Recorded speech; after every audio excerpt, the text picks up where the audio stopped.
Greetings in the bonds of peace, and welcome to the vision on Ishi.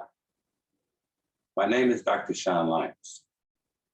I am a forever student of the divine vision and revelation given to the founder of the Institute of Divine Metaphysical Research, Dr. Henry Clifford Kinley, who had his vision and revelation in the year of 1931 in the state of Ohio at 9 a.m., June 6, first watch, third hour, and day of Pentecost, according to Yahweh's prophetic timetable given to the Hebrew nation. Dr. Henry Clifford Kinley proved these facts on 3 ecclesiastical peace missions around the world to every religious organization and school of the highest army from 1958 to 1976. As a result of his divine vision and revelation, he transcribed archetype, the original pattern of the universe. This publication was given to every queen and king of the earth and their progenies, including all president-elect until 1980, along with a Holy Name Version Bible, revised by A.B. Traina, an Italian Hebrew. The Holy Name Bible reveals the true and correct name and title of the Heavenly Father and His Son. The name of the Heavenly Father is Yahweh. His divine title is Elohim. The name of the Son is Yahshua, the Messiah, who the whole world erroneously calls Jesus Christ. Dr. Henry Clifford Kinley revealed to the world on his peace mission the threefold tabernacle pattern that Yahweh Elohim revealed to Moses upon Mount Cyanide in the year of 1490 BBY.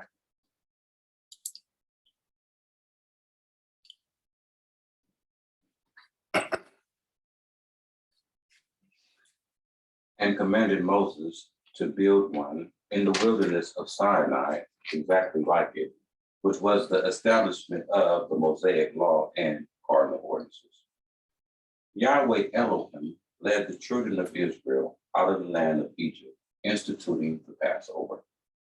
After 40 years, Yahweh Elohim commissioned Moses in the audience of the children of Israel to place his hand upon Yahshua, the son of Nun, to give him charge to lead the people into Canaan's land before Moses had entered into Mount Nebo.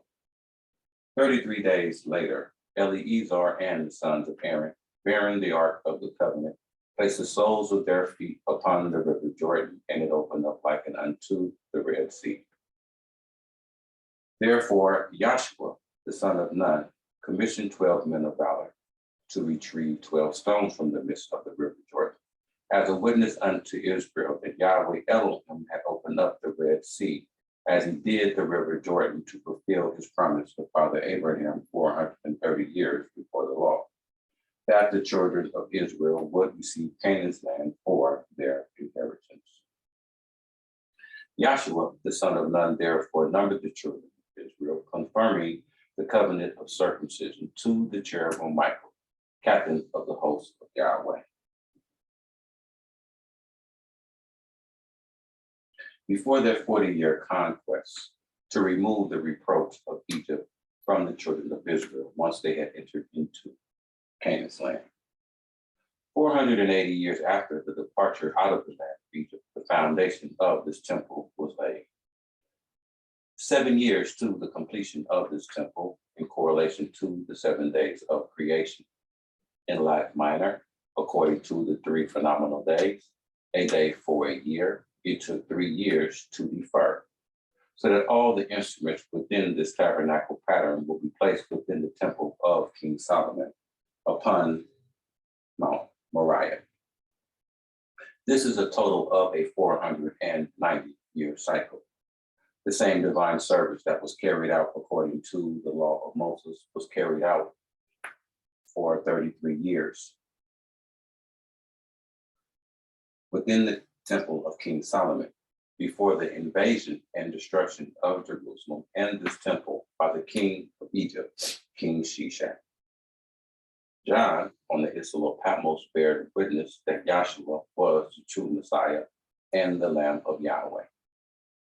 John bared record that Yahshua told the Pharisees and scribes of his day to destroy this temple, and in 3 days I will raise it again. But he spoke of the temple of his body. In like manner, John bared record that when the centurion guard had pierced Yahshua within his side, that forthwith came blood and water.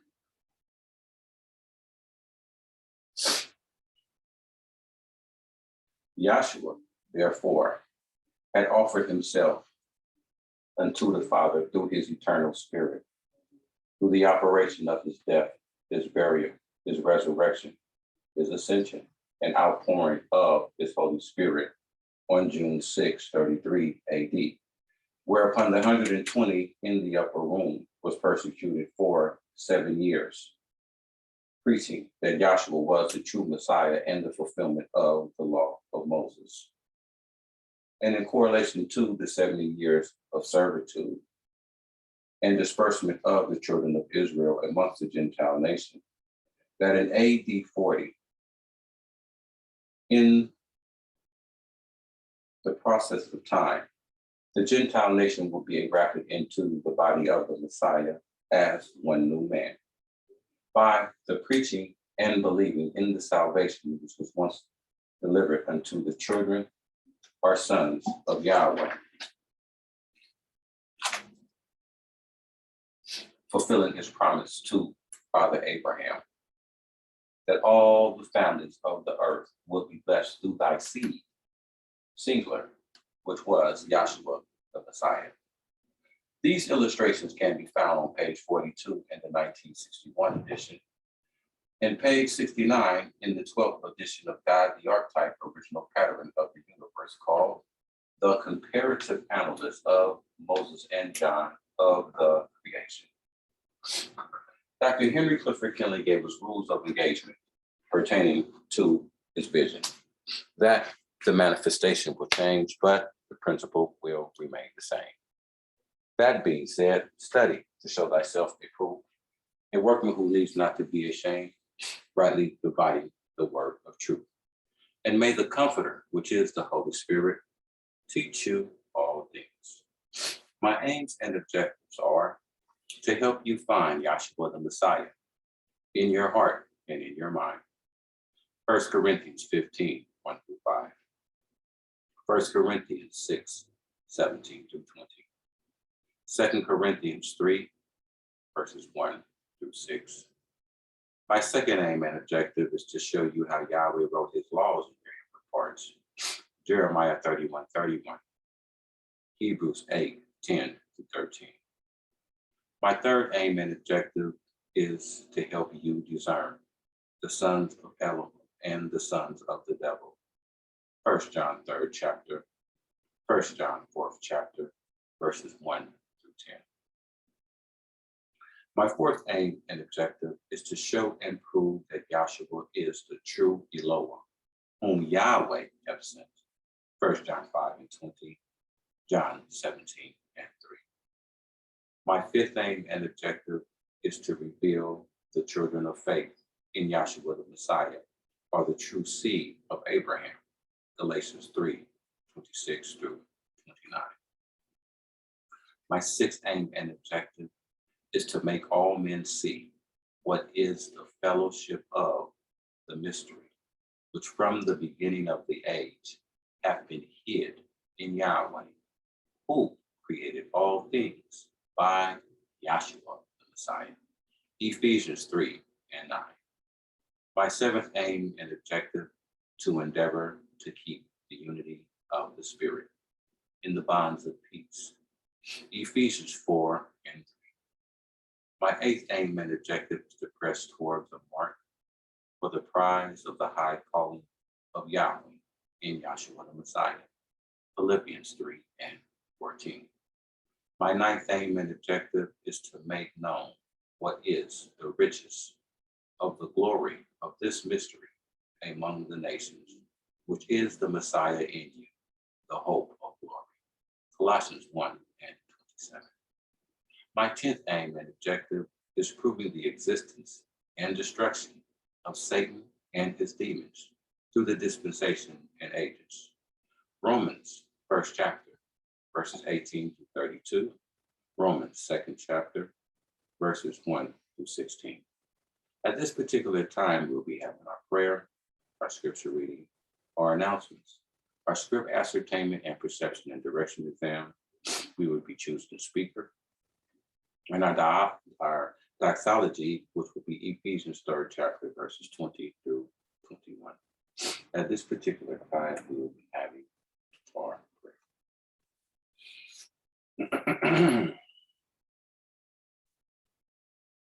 Heavenly Father Yahweh, thank you as always. And I thank you once again, Heavenly Father, for allowing your servant to come before your people, Heavenly Father, as a witness of you, Heavenly Father, pertaining to your purpose, your pattern, and your plan. I pray, Heavenly Father, that it be you, Heavenly Father, that do the speaking pertaining to the things according to your purpose, according to your kingdom and your will.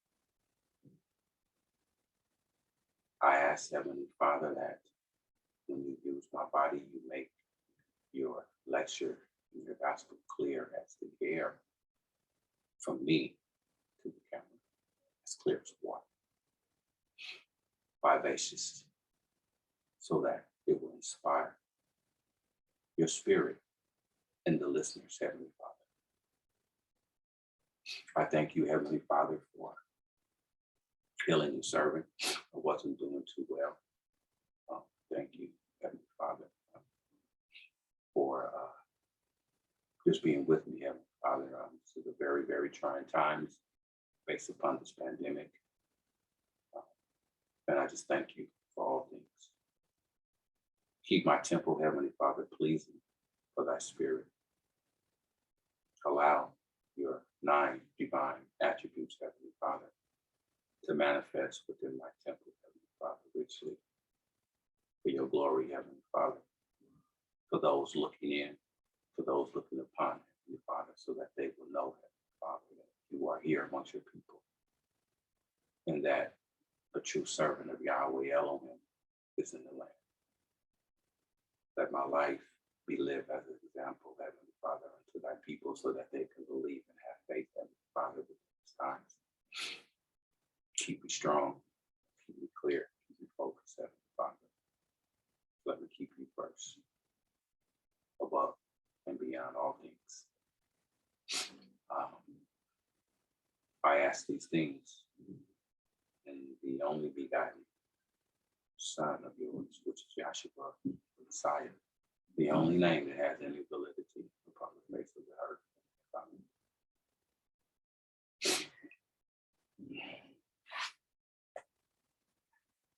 At this particular time, we'll be having our scripture lesson, which will be read out of the Holy Name Version Bible, critically compared with ancient authorities, revised by various manuscripts.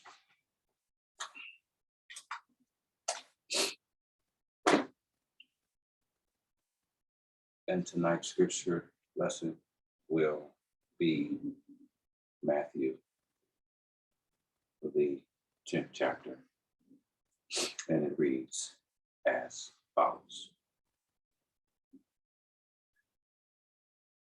And when he had called unto him his 12 disciples, he gave them power against unclean spirits to cast them out, and to heal all manner of sickness and all manner of disease. The names of the 12 apostles are these. The first, Simon, who was called Peter, Andrew, his brother, James, the son of Zebedee, and John, his brother, Philip, and Bartholomew, Thomas, and Matthew, the publican, James, the son of Alphaeus, and Lebeu, whose surname was Thaddeus, Simon the Zealot, and Judah Issachar, who also betrayed him. These 12 Yahshua sent forth and commanded them, saying, Go ye not into the way of the Gentiles, and to the city of the Samaritans enter ye not, but go rather to the lost sheep of the house of Israel. And as ye go, preach, saying, repent ye, for the kingdom of heaven is at hand. Heal the sick, cleanse the lepers, raise the dead, cast out demons.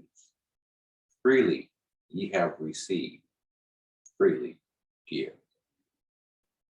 Provide neither gold, nor silver, nor brass in your purses, nor scrip for your journey, neither 2 coats, neither shoes, nor yet staves, for the workman is worthy of his food.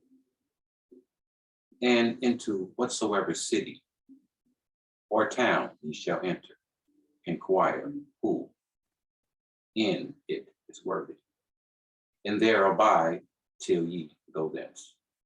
And when you come into a house, say, Peace be unto this house. And if the house be worthy, let your peace come upon it. But if it is not worthy, let your peace return to you. And whosoever shall not receive you, nor hear your words, when ye depart out of that house or city, shake off the dust off your feet. For verily I say unto you, it shall be more tolerable for the land of Sodom and Gomorrah in the day of judgment than for that city. Behold, I send you forth as sheep in the midst of wolves. And ye, therefore, wise as serpents and harmless as doves. But beware of men, for they will deliver you up to the council, and they will scourge you in their synagogues. And ye shall be brought before governors and kings for my sake, for a testimony against them and the nations. But when they deliver you up, have no anxiety concerning how or what ye shall speak. For it shall be given you in that same hour what ye shall speak. For it is not ye that speak, but the Spirit of your Father which speaketh in you. And the brother shall deliver up the brother to death, and the father the child, and the children shall rise up against their parents, and cause them to be put to death. And ye shall be hated of all men for my name's sake, but he that endureth to the end shall be saved. But when they persecute you in one city, flee ye into another. For verily I say unto you, ye shall not have gone over the cities of Israel till the Son of Man be come. The disciples is not above his teacher, nor the servant above his master. It is enough for the disciples that he be as his teacher, and the servant as his master. If they have called the master of the house Beelzebub, how much more shall they call them of his household? Fear them not, therefore, for there is nothing covered that shall not be revealed, and hid that shall not be known. What I tell you in darkness, that speak ye in light, and what ye hear in the ear, that preach ye upon the housetop. And fear not them which kill the body, but are not able to kill the soul, but rather fear him which is able to destroy both soul and body in Gehenna. Are not 2 sparrows sold for a farthing, and one of them shall not fall on the ground without your Father? But the very hairs of your head are all numbered. Fear ye not, therefore, ye are of more value than many sparrows. Whosoever therefore shall confess me before men, him will I confess also before my Father which is in heaven. But whosoever shall deny me before men, him will I also deny before my Father which is in heaven. Think not that I am come to send peace on earth. I came not to send peace, but a sword. For I am come to set a man at variance against his father, and the daughter against her mother, and the daughter-in-law against her mother-in-law. And a man's foes shall be they of his household. He that loveth father or mother more than me is not worthy of me. And he that loveth son or daughter more than me is not worthy of me. And he that taketh not his yoke and follow after me is not worthy of me. He that findeth his life shall lose it, and he that loses his life for my sake shall find it. He that receiveth you receiveth me, and he that receiveth me receiveth him that sent me. He that receiveth a prophet in the name of a prophet shall receive a prophet's reward. And he that receiveth a righteous man in the name of a righteous man shall receive a righteous man's reward. And whosoever shall give to drink unto one of these little ones a cup of cold water only in the name of a disciple, verily I say unto you, he shall in no wise lose his reward.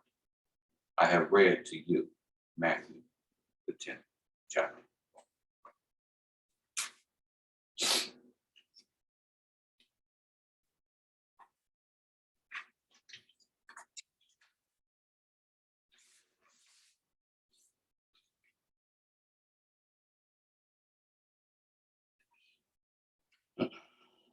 This particular time, we will be having our announcements.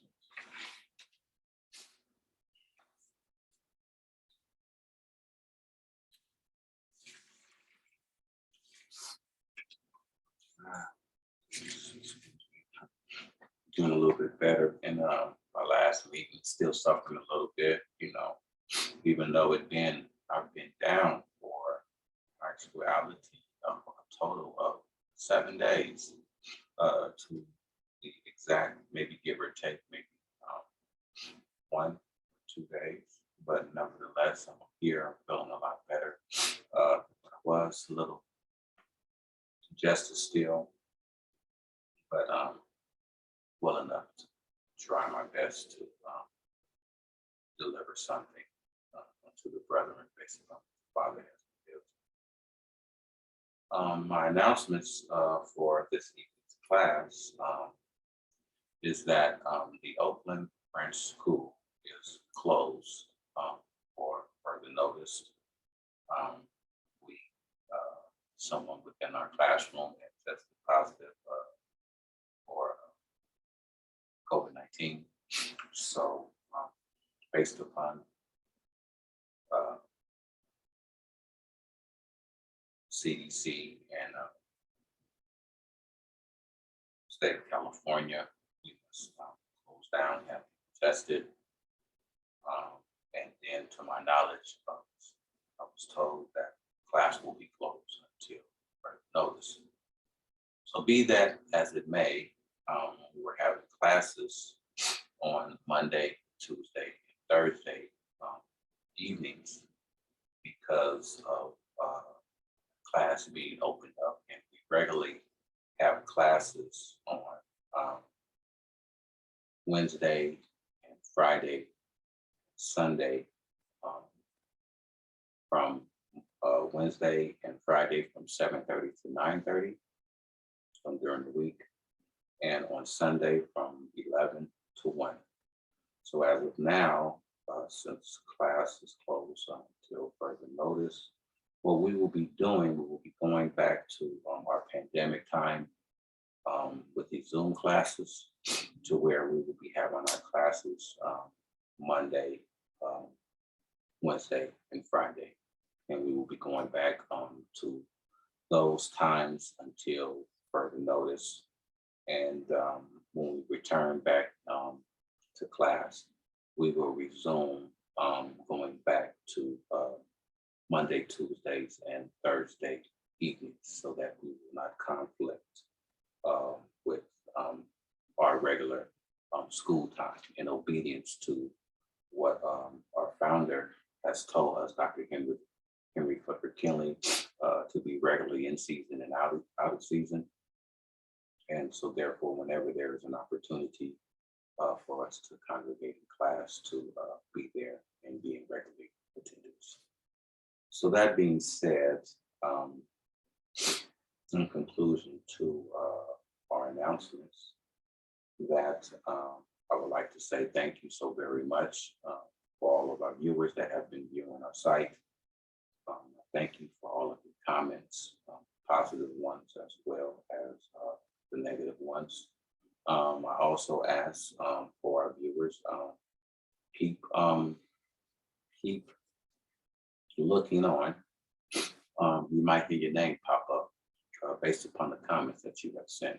So like I said, they are very much appreciated, negative and positive. And I would like to say, if this is your first time visiting us on our site, that we ask you to, look at this particular meeting. Well, we ask you to go back and view our first 42 lectures.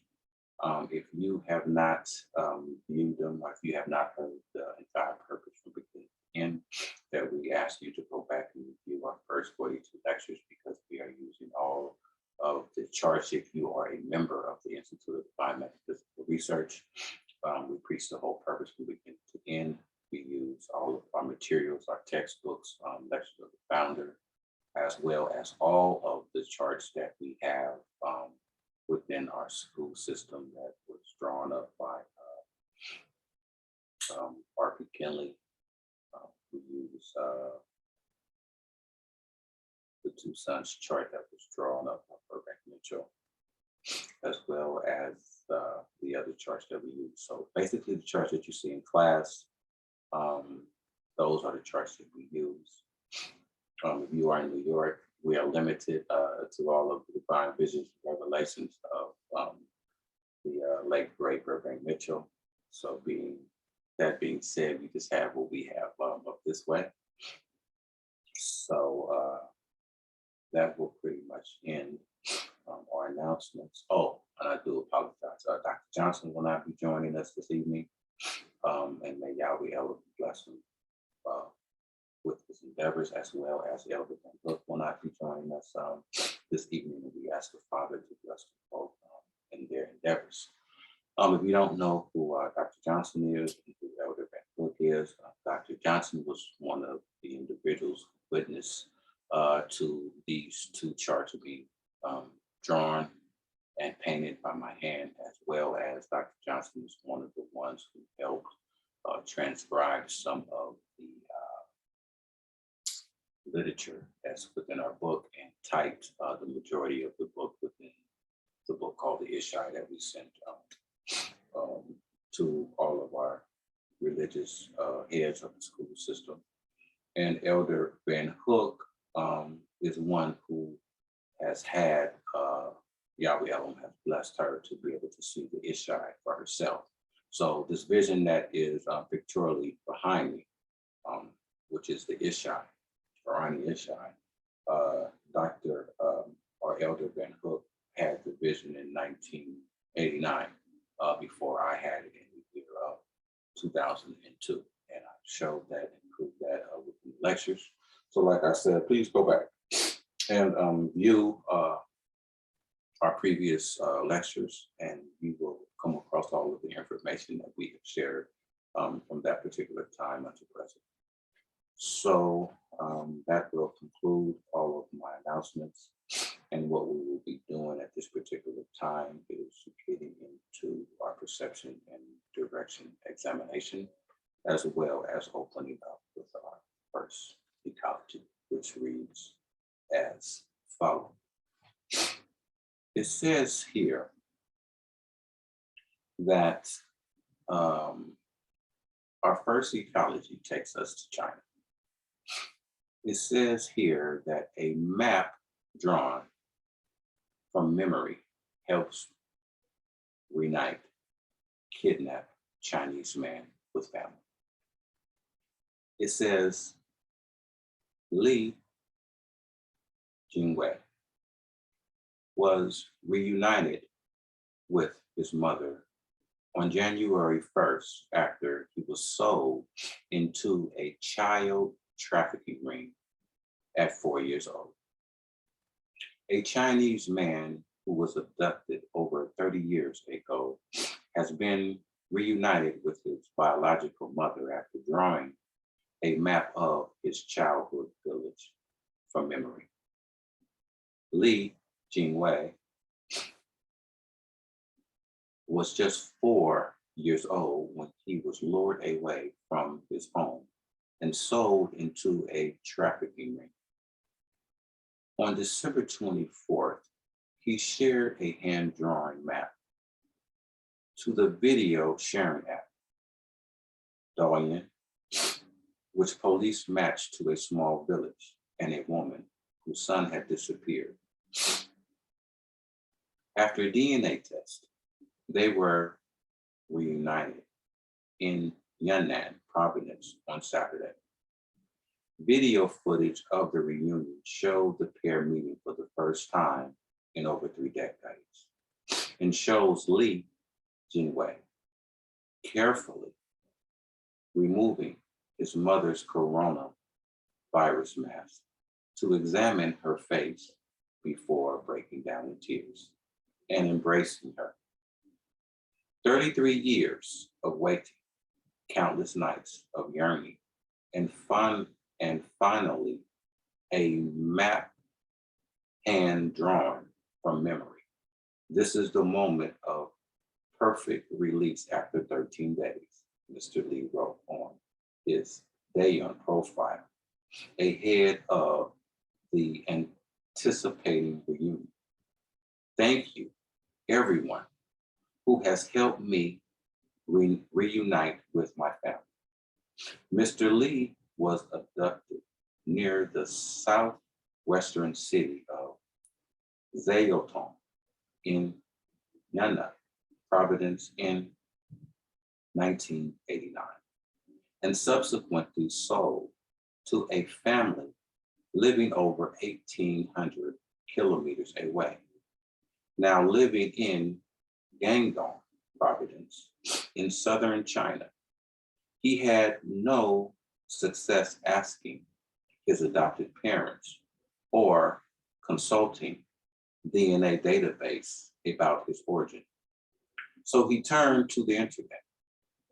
I'm a child who's finding his home. I was taken to Henan by a bald neighbor.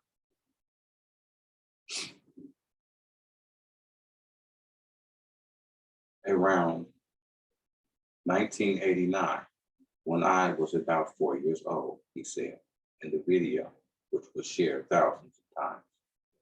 This is a map of my home area that I have drawn from memory, he said, holding up a rough guide of the village, which include features like a building he believed to be a school, a bamboo forest, and a small pond. Li Jingwei drew a map of his childhood village from memory and shared online. Child abductions are not uncommon in China, a society which places high value on having a son. Many children are abducted at a young age and sold to other families. In 2015, it was estimated that 20,000 children were being abducted each year. In 2021, there were numerous examples of young men being reunited with their biological parents after long absences. Last July, Guo Gangtang was reunited with his son 24 years after he was abducted in the province of Shandong. Wow. Now here, when we look at these things that was written in this particular ecology, it's very, very, very touching, just reading these things, and the hardship, and the mental anguish of a parent losing their child for that long time. One day is too much for a parent to be away from their child, as well as a child to be away from the parent. So on both sides of the fence, a child being taken from their parents and parents missing their child, and the child missing their parents is not a very, very happy thing. But nevertheless, as we look at this particular ecology, and when we go through our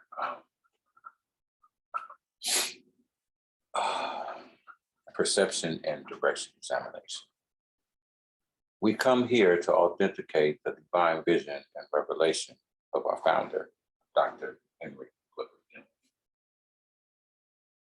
And here, when we come here to the divine vision and revelation of our founder, that it says how that it was a map that was drawn from memory to help reunite a kidnapped Chinese man with his family. It says that that the young man said that he was sold to a trafficking ring at the age of 4 years old. It says a Chinese man who was abducted for over 30 years had been reunited with his biological mother. And when we come here to this divine vision and revelation of our founder, and when we look at the principles pertaining to what is being said, that is talking about how a young child was sold. Now, first and foremost, when we look at that particular principle, what happens is that brings us pertaining to the divine vision of Moses when he was up here, pertaining to his third trip, when Yahweh Elohim was revealing to him the genealogy of man. That we come here to Canaan's land, to where we have Abraham, Isaac, and Jacob, whose name was changed to Israel. That he had a son by the name of Joseph that was abducted by his brothers and sold into bondage, or sold into slavery, to where Joseph, in result, was down here within the land of Egypt. Now we understand that Joseph was a young man. I believe he might have been around 11 to 12 years old when his brethren had sold him to a, we're not going to call it a trafficking ring, but they sold Joseph into slavery, okay, from being here within Canaan's land. And they sold him down here within the land of Egypt. But there was a process. He wasn't just directly sold down here to the land of Egypt. There were some individuals to where they had threw Joseph within a ditch. And then they sold him to some people who were traveling here. And then later on, from them individuals were sold to the Egyptians, okay? And so when we look at this, and we're looking at the principle of here when it says that he was sold at the age of 4 years old, that we understand that Joseph had a coat of many colors, okay? And pertaining to that coat of many colors, it was just like unto the jacket that Yahshua had when he was being placed up here on the cross. And it says that they had took that particular jacket of many colors, just like the one that was given unto Joseph, and they tore it, okay? And they tore it in 4 pieces. You understand what I'm saying? So therefore, that would pick up the principle of the number 4, even though that we understand that the number 4 is principled as Yahshua, because when we look at the 7 steps of the tabernacle, we come here to the door of the particular tabernacle, which is the 4th step, that Yahshua makes declaration and says that I am the door.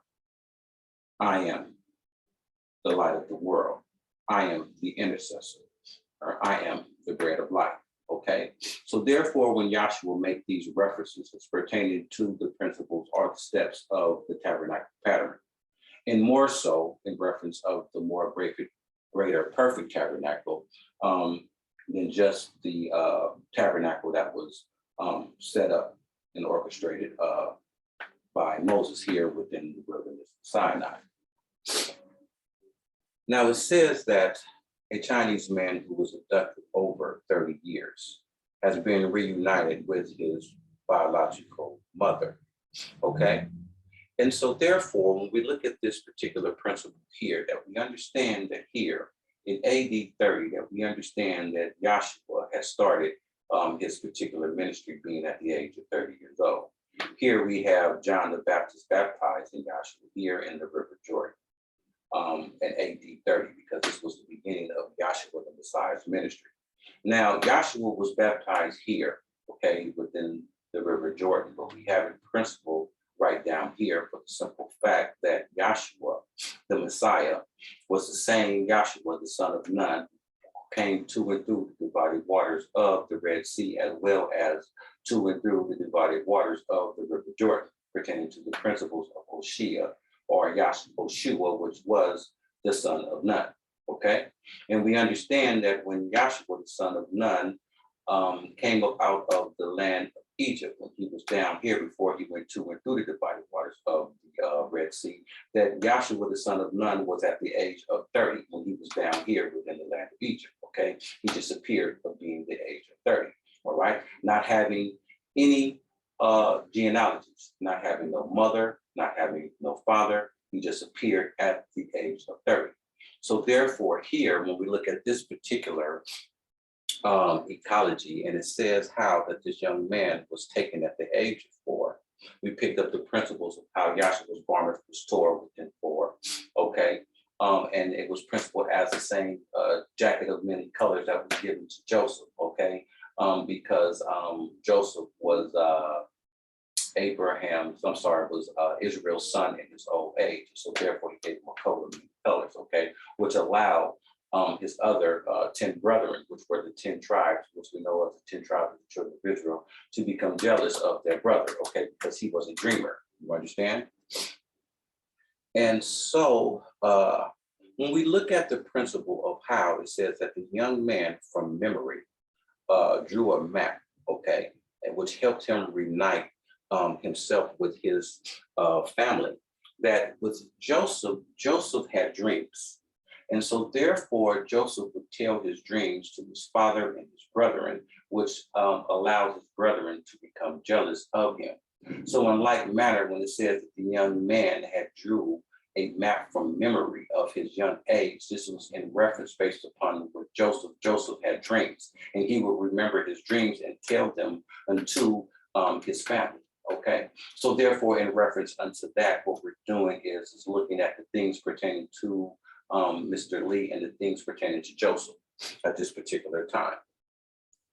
It says that Mr. Lee, Jingwei, was just 4 when sold, and he was lured away from his home and sold into a child trafficking ring. Now, we understand the same principle had happened here with Joseph, because Joseph went to go see what his brothers was doing. And based upon that, his brothers had lured him, threw him within a ditch, took his coat of many colors, killed the kid of the goat, and poured blood upon it, to where what they did was they had manifested a principle of deception and gave that coat of many colors with the blood on it to their father, Israel, to give him the train of thought that his son, Joseph, was torn by an animal or that he was dead, okay? And so therefore this had manifested for a very, very long period of time. And Joseph's 10 brothers had manifested this deception unto their father Israel at this particular time and broke their father's heart. And so therefore, here it says that on the 24th of December that he shared a hand-drawn map to the video sharing app, which is Lyons, which police matched to a small village and a woman whose son had disappeared. And so here is going back to where he says that he had drew a map and the police had matched it to a small village and a woman whose son had disappeared. Now, when we look at these particular principles based upon what's happening within this particular ecology, and we go back to look over the prophecy within the scriptures, that we understand that pertaining to the Passover time, that as Mary and Joseph with their new child, Yahshua, he was not a newborn at this particular time, but Yahshua was around 12 years old, being around the same age that Joseph was when he was being sold down here in Egypt into bondage. So therefore the scripture says, of out of Egypt I have called my son. Yahshua being around 12 years old, being with the company amongst his brethren, that they went 3 days journey from Jerusalem. And Mary supposed Yahshua to be amongst his brethren, but he was not there. And so therefore they had to travel all the way back to Jerusalem to find Yahshua within the temple with the Pharisees and scribes. And Yahshua said that he must be about his father's business. But yet and still, for those particular 3 days, Yahshua was missing and he was not amongst his company, amongst his brethren. That is also in representation of fulfillment of how Joseph was sold and not amongst his company, where Yahshua was not amongst his company based upon when they were on this particular journey from just celebrating the Passover here within Jerusalem. And so it says here that on the 24th of December, when we look at the principle of 24, we know that we have 24 elders. And as well, we can look at the principle being ran the other way, and it can pick up the principle of 42, okay? And so therefore, when we look at that particular numeration, and we're looking at the principle of 24 or 42, that can be ran both ways, 2 different ways. We understand that there was a 42-year prophecy that was prophesied by Daniel and Ezekiel, as well as we understand pertaining to John on the Isle of Patmos, pertaining to 24 out of 24 elders took off their crown and bowed before Yahweh Elohim. You understand? So we look at those particular principles as well. We take the numbers and join and add them together. We come up with the number of 6, which is the number of man, but when the man was created on the 6th day. And when the man was created on the 6th day, that he was created a 30-year-old man. He was created a grown, full-grown man. And so that would take us right here on the divine vision of revelation of our founder. We bring us here to play number 12. And then we will show you this particular principle right here, how man was created from the dust of the ground, and Yahweh breathed the breath of life, and man became a living soul here, okay, pertaining to that particular principle, all right? Now here, when the man was being formulated, he was formulated through the virgin Mother Earth. Is still showing principles of how you have a man without his particular mother, okay, or his family at this particular time, all right?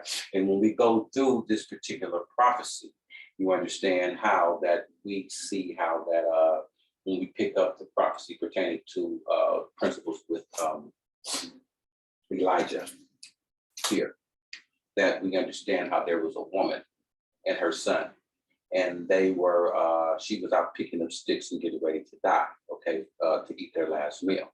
And then as well, the same thing happened with Elisha, and these things happened up here within Canaan's land or within Jerusalem, which were the inherited land of Yahweh Elohim, that Yahweh Elohim was given unto his people after Yahweh Elohim had brought the children of Israel up out of the land of Egypt, pertaining to the promise that he promised to Father Abraham 430 years before the law. Now, the 30 years pertaining to the age of Yahshua, the son of Nun, being 30 years of age, just like how this individual or this man has not seen his mother for over a period of 30 years. And so therefore, we would like to grasp that particular principle as well. So therefore, when we're talking about the 430 years, and we're picking up that 30 years of the man as the age of Yahshua, as well as the age of Yahshua, the son of Nun, that is pertaining to that. And so therefore, it would be the remainder of the 400 years. And we understand that 4 is a number of change. Zeros are placeholders. We brought you here pertaining to the 4th step of the particular tabernacle so that you can understand these particular principles, okay? So therefore, in each and every one of these particular compartments, there is a principle of either a 440 or 400 principle, okay? In every one of these particular compartments. Here it was 400 years. Here it was 40 years. Here it was 40 years, okay? And so therefore, when we look at these particular principles, that the ramification must be applied based upon how it is brought up within the scriptures, okay? So this is how we stay on track when we're looking at these particular things to understand what is being said. It says here that, that the police had matched a small village and a woman whose son had disappeared, okay? It says that after DNA tests that they were reunited in Yan'an province on Saturday.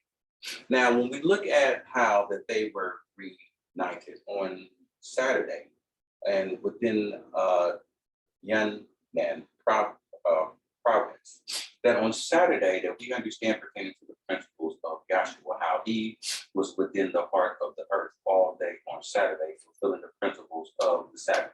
Okay, and so therefore that we have an incident pertaining to Yahshua, the Messiah, healing a man who was blind on the Sabbath day. And they had asked, is it profitable for a man to work on the Sabbath day? And so therefore they was kind of angry at Yahshua for healing this man, and it was a Sabbath day. Because the Pharisees and scribes said that there are 6 days when a man can work, but yet on the 7th day, which was pertaining to the principle of the Sabbath, that was a day of rest. And so therefore we understand that pertaining to Yahshua, Yahshua said that my father worked 7 days, so therefore so shall I. But when it's coming to the principles of him fulfilling the Sabbath, that on Saturday that he rested within the heart of the earth.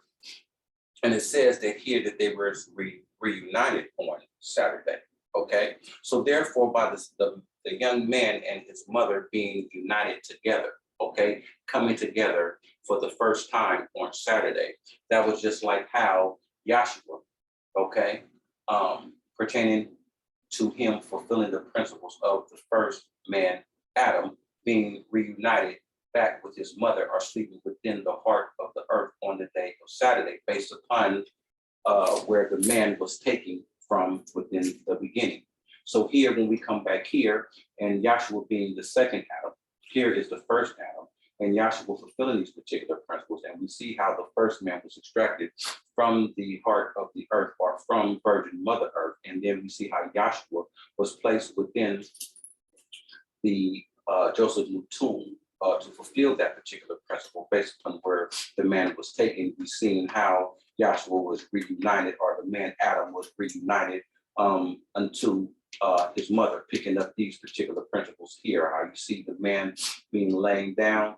Here's the amount of dirt, him being opened up, and a rib and a womb being taken up out of him, as well as spiritual immersion, the spirit entering into the man, pertaining to how it says that I am come down. And so therefore, when Yahweh Elohim or Yahshua Messiah said, I am come down and manifested himself through 63 generations, and here is the seed manifesting within the man Adam here.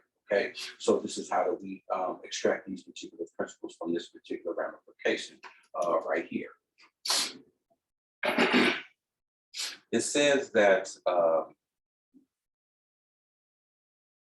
that it showed the pair meeting for the first time in over 3 decades. Okay, 3 decades pertaining to the principles of 30 years, just like how we said here, Yahshua was resurrected, or Adam was resurrected, a full-grown man at the age of 30. Okay, and this is why we understand that Yahshua could not do anything but start his ministry at the age of 30. Just as the same principles as Yahshua, the son of none, started his ministry at the age of 30, Yahshua had to start his ministry at the age of 30.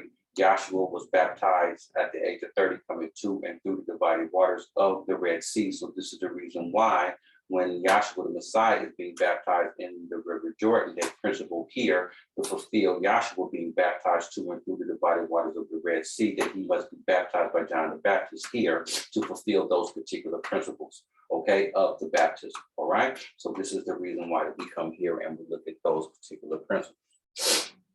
It says that he carefully removed his mother's coronal mask to examine her face before breaking down in tears and embracing her. Okay.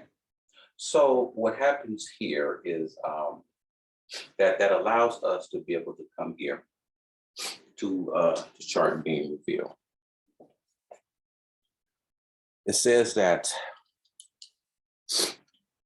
come here to this particular chart here. Okay. That we understand and know that coming here on this side of the temple, that this is pertaining to the principles of the road called the road to Damascus, manifesting right here, picking up the principles of when we pick up the principles of Saul, King Saul, okay? And so here, when we look at the road of Damascus, okay, and here we have principles pertaining to the woman Eve right here, all right, hiding themselves amongst the trees, okay, from the voice of Elohim, all right? And so here we have the man Adam, here he has fig leaves around his loins, and here is his bride, okay, hiding behind him with fig leaves around her loins as well, okay? Here, futuristically, is showing principles of how she has conceived. These are the 2 children within her womb.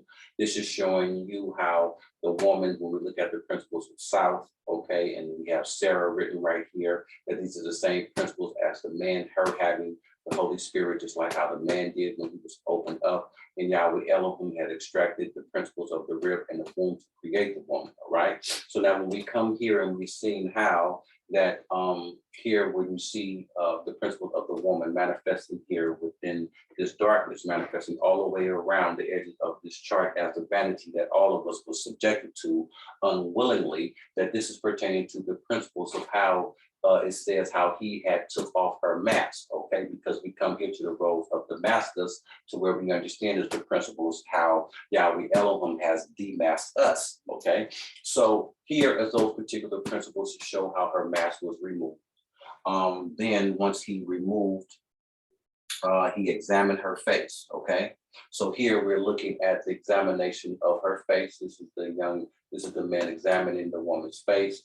Looking here, and before we come right here, all right, and we see how we have the one manifesting right here, and we have those dots. You understand what I'm saying? Coming right here is showing you principles of tears. You understand? And showing you how when the man had took off the mask from off of his mother's face, pertaining to the principles of the road of Damascus, picking the principles of Saul, King Saul, coming from a road up here within Jerusalem, coming all the way down, showing these principles of how to manifesting within the court roundabout to here. We see how we have the tears manifesting right here. She cried when he took off her mask. You understand what I'm saying? To examine her face, and these are these particular principles here. We want to come in and zoom in a little bit more, because when we want to show you the principles of what we were talking about the tears, okay? Here, when we're looking at these particular principles, right here, when we're talking about the principles of one, okay? And we're showing you how that from the first, all right, these are the principles that we're extracting, all right? We're showing you here how this was the first man, okay? And here we're showing you here with the first day, the first dispensation, and the first river. So this is the reason why that we got these dots coming down here when you're looking at the principle of first, okay? And they're looking like tears because we're showing you how the first man, how he was created from the dust of the ground outside of the garden, okay, right here, and then placed over here within the garden. So this is the reason for this particular line right here, was to show you how he was created on the outside and then placed here. And then the principles of the first day, first dispensation, the first river, and everything was being applied to the principles of the first man who was created outside of the garden and then placed within, okay? And so therefore, when we look at these particular principles that look like teardrops, when he examined, okay, the face of his particular mother, okay? So now that we can go back. And so now you can see the principles of how that this is a child within the woman's womb, right here, okay? Right here. And then pertaining to the darkness, how the woman's within darkness, pertaining to the principles of the corona mask, or the mask that we have, you know, to cover our faces. You know, if they're not blue, they got masks. There's plenty of colors, but the majority of the masks that you see are either blue, like the hospital mask, or they are black. You understand? So therefore, we look at those particular principles and how he unmasked his mother, seeing her face, and he broke down and cried once he seen and recognized that this was his mother, pertaining to the principles within this particular ecology. And then after he examined her face, and he broke down in tears, and he embraced her, okay? And it says that 33 years of waiting. So now when we look at those particular principles, okay, and we come right back here to the divine vision and revelation of our founder, when we do our perception and our direction examination, and we come here and we see how Yahshua the Messiah was placed upon the cross, being the age of 33 years old, okay, fulfilling the 3 years of his ministry. Therefore, we come right here and show you pertaining to the principles of Yahshua being 33 years of age, manifesting right here on the cross, getting ready to go through his death, his burial, his resurrection, his ascension, and the outpouring of his Holy Spirit to manifest within the hearts and the minds of man, okay, at this particular time. So now here within this particular ecology, when it is talking about, it says that 33 years, okay, of waiting, you understand, of yearning, okay, waiting to see his parents at this particular time, that we're looking to see the fulfillment of Yahshua based upon the 33 years of his life. And it says that the 33 years of waiting, countless nights and yearning, okay, and finally, okay, that this moment of him being able to see his mother, and it was talking about how he had to wait 13 days. So when we look at this particular principle here, and we see how it says that 33 years of waiting, countless nights and yearning, that here pertaining to the 33 years, that this particular phenomenal day, that we understand how it turned dark from the 6th to the 9th hour, okay? So therefore, we understand that at the age of 33, that we're picking up this countless night, because this is a day that's only known unto Yahweh. You understand what I'm saying? So this is a countless night that could no one count all the way down up into this particular time to say that this was going to manifest, okay? So this is what it's talking about pertaining to the principle of a countless night, because this day was only known unto Yahweh Elohim. You understand what I mean? When we go to the principles within the scriptures, and says that this day only known unto Yahweh, to where that the sun will be darkened. You understand what I'm saying? And picking up those particular principles within the prophecy, that this was one of those times to where what we're reading, how he said that 33 years of waiting and countless nights of yearning. Okay, and we understand how when Yahshua had did this, the yearning of the Father, seeing his son dying for the sins of the whole entire world. Okay, and we understand the principles of the yearning of the Father and his son based upon these particular principles. And we understand that Yahshua's reply, Lama Sabachthani, you know, which means, Father, why have thou forsaken me? I might have quoted that wrong pertaining to the Hebrew tongue and terminology, and I do apologize for that, but we know what it says over there within the scriptures when Yahshua says, Father, why have thou forsaken me? That was the yearning from the son to the father, as well as the father unto the son, based upon what Yahshua had to fulfill when he was here on the cross, okay? And the relationship between a child and his particular parent, all right? And how they were separated, all right? And so therefore, based upon Yahshua going through his death, burial, resurrection, you understand that he had to wait upon the earth plane and tarry for 40 days, okay? And then ascend up into the heavens, okay? So that the Father, or Yahshua, to be reunited with his Father or with his family, you understand? So therefore, when we look at those particular principles, it's the same thing that we are extracting from this particular ecology. Now it says that 13 days, okay? He says the moment of perfect release of 13 days, all right? That when we look at this particular principle of the 13 days, we stay within the principles of the court roundabout. Now, what happens is as well, when we look at the principle of 13, that we understand that here we have the first man. When we look at the principle of 3, okay, so now we have to run a righteous manifestation instead of a negative manifestation. Now, we share with you principle pertaining to when we run the negative, when we pick up the principle of 13, we come here and pick up the one within the face of the physical creature, this chaotic creature, and then we run it all the way down with the 3 frogs of Satan's minister, which is 1, 2, 3, okay? And so that's how we fulfill that particular principle to the negative. But when we come to the principles of the positive, what we do is that we come here, okay?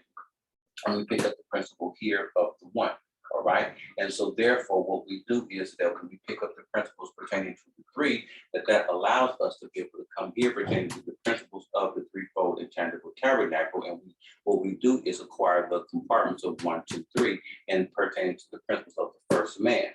And so therefore, what happens is that we see how when we look at the principles of the tabernacle of man, how we say that these 3 are 1, okay? And so this is how we do that. And so when we look at how man is made in the image of Elohim by the pattern or the tabernacle pattern, and we see how we got one man that has a head cavity, a chest cavity, and abdominal cavity, and we have one tabernacle pattern with 3 compartments, that this is picking up the principle of the 13, or principle as what he said pertaining to the 13 days that he had to wait before he was being reunited with his mother, okay? So this is how we extract those particular principles in righteousness, okay? And so he said to everyone, thank you to everyone who has helped me reunite with my family. Mr. Lee was abducted near the southern western city of Zayoton. So when we look at these particular principles, okay, he says the principles of southwestern, okay? So therefore, here we come here to pick up the principles of south. Here we come here to pick up the principles of west, because we understand that the sun rises and the east sets within the west. Here we picked up the principles pertaining to what we shared with you based upon the principles of Damascus, okay? That's picking up the principles of the southern western city of Zayo, okay? Just like how we picked up the principles of how the road to Damascus happened out here within Jerusalem, okay? And it was the city of Damascus when on the road to Damascus of when this particular incident had took place when Saul was demasked, all right? And so we come back here and we look at this particular principle, because this is where he was abducted, all right? Over in the southern western hemisphere, okay? And so this allows us to be able to look at the principles based upon when they sold Joseph, they put him within a ditch and then sold him down in the bondage down here within Egypt, okay? So we look at these particular principles and these particular ramifications of how they fit perfectly pertaining to what is being said within this particular ecology, and how they are fitting the scriptures based upon how, when we're doing our perception and our direction exam.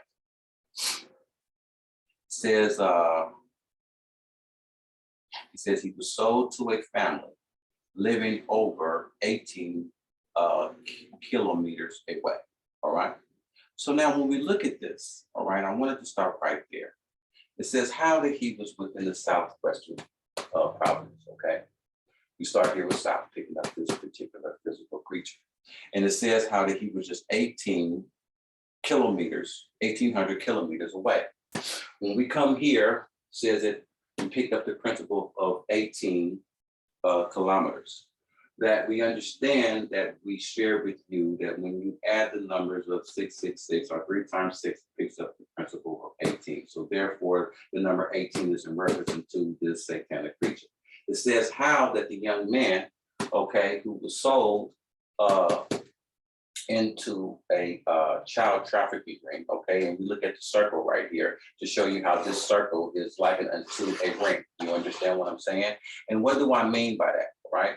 And when we're showing you this particular principle, how you got this circle right here, that this is in relation to these particular rings right here, okay? How it says that the child was sold into a child trafficking ring, okay? And so therefore we look at this particular ring here of where we have the 2 children within the belly of his mother or within the stomach of the mother, showing you the principles of how the child was sold into darkness within a child trafficking ring, all right? So that picks up that particular principle there. You see another principle of a ring here showing you the principle of a satanic foundation, okay, which is manifesting right down here, all right? And when it's talking about those principles of the rings, or the child trafficking rings, that brings us right here, pertaining to the rings that manifest here on top of our of our pattern plan of salvation chart, which we have right here. These are picking up the same rings that are showing you the same principles of what you see manifesting right here when you're looking at the division between the angelic and the physical,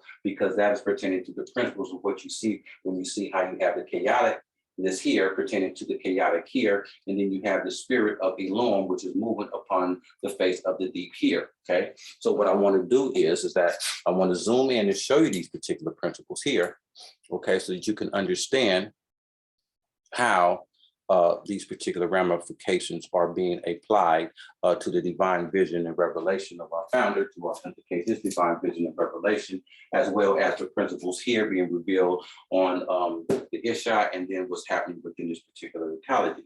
So here, when we're showing you the principle manifesting right here, okay, here is the principle of the chaoticness manifesting here. Here is the chaoticness manifesting here, picking up the principle of the physical, okay? So here we have the chaotic. Here we have the chaotic coming out of the realm of eternity, which is manifesting here. The realm of eternity is manifesting as a fiery cloud that goes all the way around the edge of this chart, okay? So this is where we start right here, all right? To show you these particular principles. So here are the rings to show you the child trafficking rings, okay? And so therefore we're showing that. And so when we're showing you the principle of the chaoticness, all right, which is the darkness, and it's talking about how that child was 1,800 kilometers away from his particular parents, and with this particular chaotic principle here, and we're showing you that here of how that is related unto the principles of this satanic creature, okay, by the number of 666 that is upon the head of the 7th head of the dragon, which we have here principled as the apostasy plate. We also pick up the principles of Alpha Draconis, Bisar, the son of God, as well as principle of Pharaoh being choked out within principles of the Red Sea. And so therefore, this is the reason why all these particular principles are manifesting within darkness. Here, the 1,800 meters are here because the young man was sold to a family, okay, that he didn't know, okay? Picking up the same principles of what happened with Moses, all right? We know that Moses knew that he was a Hebrew, but yet and still that when his mother had put him within this particular ark of Bora, slime, and pitch, and we come right here, and we show you this all the time, all right? We don't do it the long way this time. Here we have Moses right here manifesting here within principles of the ark within the flags of the Nile River, okay? And then here, when we come here to the vision that's being revealed, and we have Moses here upon Mount Sinai looking at itself within the ark of the flags of the Nile River. We showed you how that the fig leaves that are manifesting right here around the loins of Adam, okay, revealing the book of Elohim that's like Moses being within the ark, and this is him representing spirit, and the fig leaves is representing principles as the flags of a river brink, okay, manifesting right here. So we want to show it to you long distance here, showing you the interior. Here is the exterior, okay? And what we're doing is beginning with Moses, okay? So you got that principle manifesting right here as well as right here, okay? So we know that when Moses was found by Pharaoh's daughter, okay? And so therefore, when we look at that particular principle, it's showing you how that Moses, for some 30 to 40 years, how he was within the house of the Egyptians, and he was not with his original Hebrew family. You understand? And so therefore, we're looking at these same particular principles here. Now, being that Moses was away from his family, and he was up under Pharaoh and Pharaoh's daughter, and we understand that how Pharaoh is manifesting the principle of the satanic spirit, okay? This was Ramesses of the 18th dynasty, the number 18, okay? 3 numbers of 6 added are 3 times 6 again, showing you those particular principles of 18. We manifest themselves over again, and how Moses was within that particular house. You understand? And so since Moses was up under this particular house, that's likened unto him being 1,800 miles away, okay, or up under the dictate of the satanic spirit. You understand what I'm saying?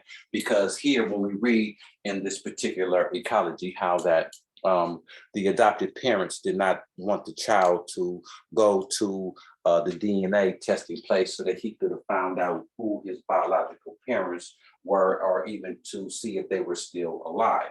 And so, you know, we look at these particular things pertaining to when we go back and we run the characteristics of spirit, okay? And so therefore, when we're looking at the particular characteristics of this particular negative spirit, and how the child wanted to go to run his DNA to see who he was, who his parents were, you understand what I'm saying, how they denied the child from doing that. You understand?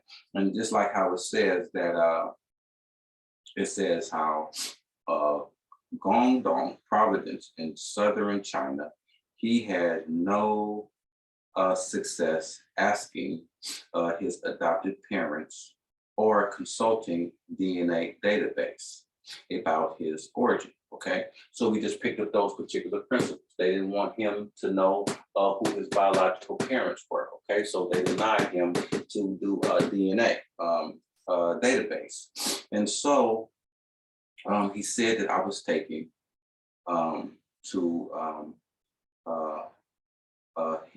Henan by a bald-headed neighbor around 1989 when I was about 4 years old, he said in the video, which was shared thousands of times.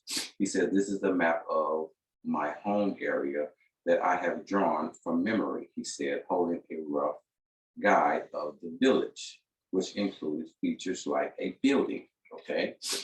He believed to be a school, all right? So he said that he drew within his particular map, he says he drew a building, okay? Here we have a building, you understand? We're just picking up principles. So here is the building, likened unto what the young man said that he recognized that he thought to be a school, all right? So therefore here is the building, all right? A principle of a building that he thought, which was a school. And then he says a bamboo forest, all right? So therefore we come right here and then looking at these particular principles, because now we understand that this is principle as the Garden of Eden. You understand? Here we showed you how man walked this tree. So here would be the first tree that he would see, talking about pertaining to the principles of bamboo. Then we come here and we look at all the other trees that are manifesting here within the garden. Okay, we understand that this tree was knocked down. Here's a tree of life, the tree of knowledge of good and of evil. And then when we look at how we have the 12 tribes of the children of Israel are manifesting principles of the other trees that are manifesting within the garden, when the voice of Elohim is walking, looking for the man and the woman who was hiding themselves within the garden amongst the trees. So this is picking up that particular principle there, okay, because he said it was a bamboo forest. So that's like unto the principles of a garden.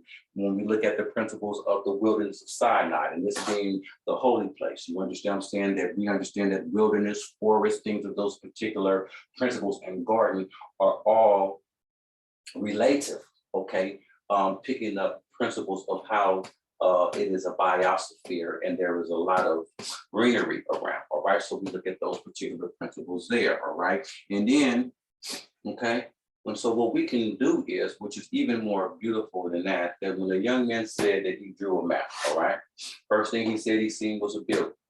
Then it says how he drew a forest. And then when we come right here, it says how he drew a pond. You understand what I'm saying? A small pond, all right? So when we look at these particular things in the order of how he said that he drew his particular map, and we come here we have the child who was crying.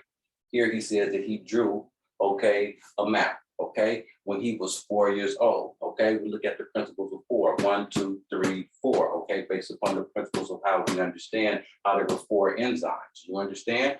On the outside of the particular boundaries of where these enzymes were over these 3 tribes, you understand what I'm saying, all the way around this tabernacle pattern, you understand? So we look at that as a principle of 4. But the principle that I'm looking at here was the building that he thought was a school.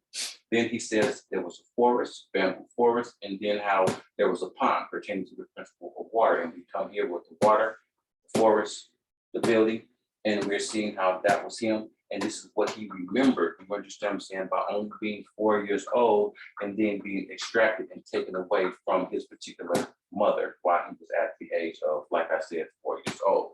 You understand? It's just beautiful.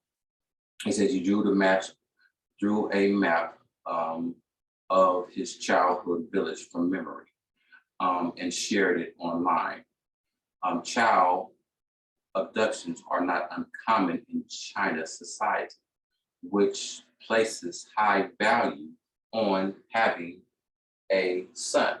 So here it says that over within the China province, they put high values on having a son, just like how they do over there in Jerusalem. Jerusalem or Israel is another place that holds high esteem on having a son to keep the seed. You understand what I'm saying? And this is what we're looking at here pertaining to these particular principles.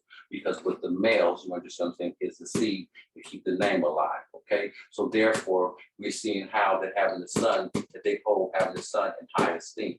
Because we understand the principles of how Yahweh Elohim has given his only begotten son. You understand what I'm saying? Who there is no other name given among men whereby man can be saved, save in the name of Yahshua the Messiah.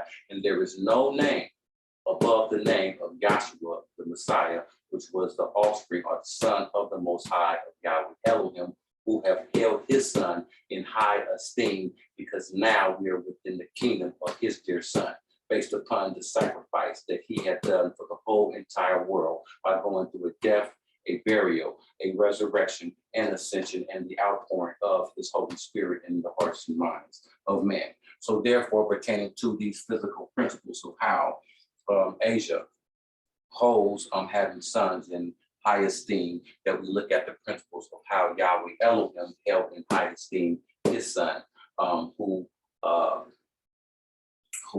he has given unto the whole entire world. It says here that many children are abducted at a young age and sold to other families.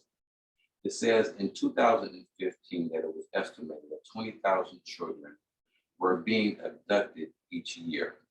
Now, we share with you that when we look at the principle of 200 or the principle of 20, here is picking up the principles of 20,000, okay? So which is the principle of 20. It takes us to the Hebrew alphabet of Resh, okay? Which numerically pertaining to the Hebrew alphabet, that the numerical principle of the alphabet of Resh is 20, which means distress, nothing good, unpleasing, okay? And we shared that with you pertaining to the principles of what happened when King Solomon had gave the king of Tyre, which was Hiram, 20 cities of Galilee, where Yahshua had came from. And it says how that Hiram wasn't pleased with the 20 cities that that King Solomon had given unto the Prince of Tyre. And so therefore, when we look at the attributal makeup pertaining to the numerical principle of the Hebrew alphabet of Resh, that, like I said, is distress, nothing good, nothing positive, not pleasing. And so therefore, when we look at the principles of 200, that 200 says that going about like a roaring lion seeking whom he may devour, means very destructive, volatile, okay? And the destructiveness of this particular satanic spirit upon that which is whatever he is trying to attack at that particular time. So when we look at that particular principle, how it says that it was unpleasing, how the abductions would be 20,000 children a year. It says in 2021, there was numerous examples of young men being reunited with their biological parents after long absences. And so therefore it says how within 2021 that there was a reuniting of children with their particular parents after being away from their parents for a very, very long time. And then it goes on to say how that there was a gentleman who had not seen his son for a long period of 24 years, who was abducted in the Shandong province, and he was finally reunited with his son, which was father and son, and showing how that the father and son was being reunited after a period of 24 years, okay? And so that being said, that when we look at those particular things in reference to the scriptures, how we see how that this particular unification of a young man and his mother fits the scriptures, okay? And there are more witnesses, there are more ramifications that we could run, but we just wanted to get the ones that were pretty much direct, you understand, so that you can be able to see how this was also another reoccurrence of the scriptures and how they are remanifesting amongst us pertaining to the Gentile nation and the prophecy of when John was on the Isle of Patmos and the angel told him pertaining to the fourth, that's without measure it not, because it was given unto the Gentiles for a period of time. Now here, we go to our second ecology. And our second ecology takes us to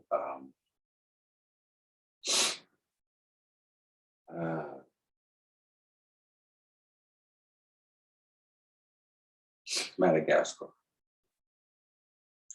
It says here on our second ecology, not two. Oh, man, when I read this stuff based upon the things that are happening within the world, it's very, very sad. But nevertheless, these things must be. We were told that these things must be. When we look at the principles of what happens in Matthew, the 24th chapter, we read these particular things. We're not surprised by the things that we hear. Like I said, it is really, really sad. But let me get up into the ecology and not try to offer my personal feelings of what I read and see. So here it says that a newborn baby found in toilet bin of Air Mauritius plane. Both the mother and baby are said to be doing well. Airport staff in Mauritius have found a newborn baby boy abandoned in the rubbish bin of a plane's toilet. A 20-year-old woman from Madagascar, suspected of having given birth on the flight, was arrested. The Air Mauritius plane, which arrived from Madagascar, landed at Sir C. Daewoo Sagar Ramgoolam International Airport on January 1st. Airport officers made the discovery when they screened the plane for a routine custom check. They rushed the baby to a public hospital for treatment. The woman suspected of being the child's mother, who initially denied the boy was hers, was made to undergo a medical examination, which confirmed that she had just given birth. She was placed under police surveillance at the hospital. Both she and the baby are said to be doing well. The Lyons woman who arrived in Mauritius on a 2-year work permit will be questioned after her release from the hospital and charged with abandoning a newborn.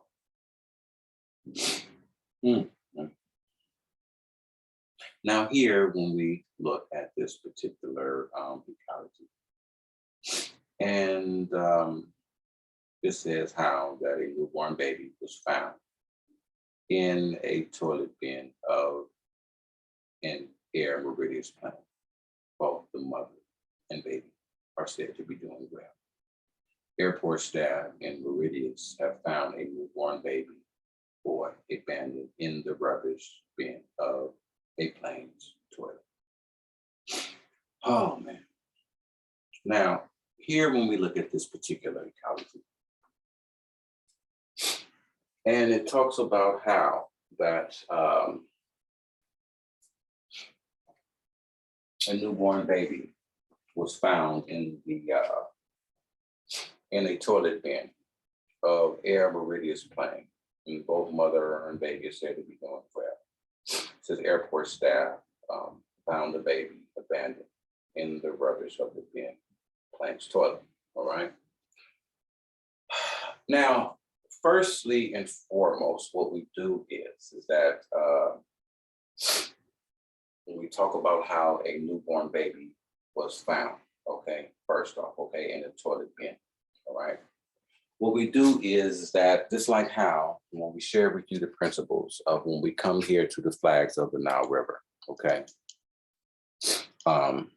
and it says how Moses' mother had put Moses within this particular ark, okay, slime, Resh, and pitch, and placed him within the flags of the Nile River, okay, so that Moses wouldn't be killed, because we understand that there was a death decree manifesting at this particular time, which was killing young children at this particular time. And so this is the reason why that Moses' mother, who was a slave at this particular time up under the house of bondage of Egypt, had the child and hid the child so that the child wouldn't be killed, okay? So therefore she hid the child, all right? And it says that after she had hid the child, she couldn't hide him for no more than a period of 3 months' time or what have you. She had done this and put him within the flags of the Nile River, all right? Now we know principles pertaining to this particular river, how everything had flowed. This was where Pharaoh's daughter came to wash herself, okay? So therefore what we're doing is that we're looking at principles pertaining to a bathroom, you understand? Like that particular nature, okay? Because this is where Pharaoh's daughter came to wash herself when she had found the young child, you understand? So here are the principles here when we go to the scriptures of how that the mother hid the baby, you understand what I'm saying? And then the child being found, just like how it says here within this particular ecology of how the mother was in an airplane. And what she did was she hid the child in a toilet bin, all right? So that brings us right here, okay? And when we come right here to the vision being revealed, that it says how that newborn baby found in toilet bin. We share with you here that this right here is principled as the cup or labor, okay? Pertaining to the foundation of the Tower of Babel, and as well, this is also a principle of the field of blood, okay?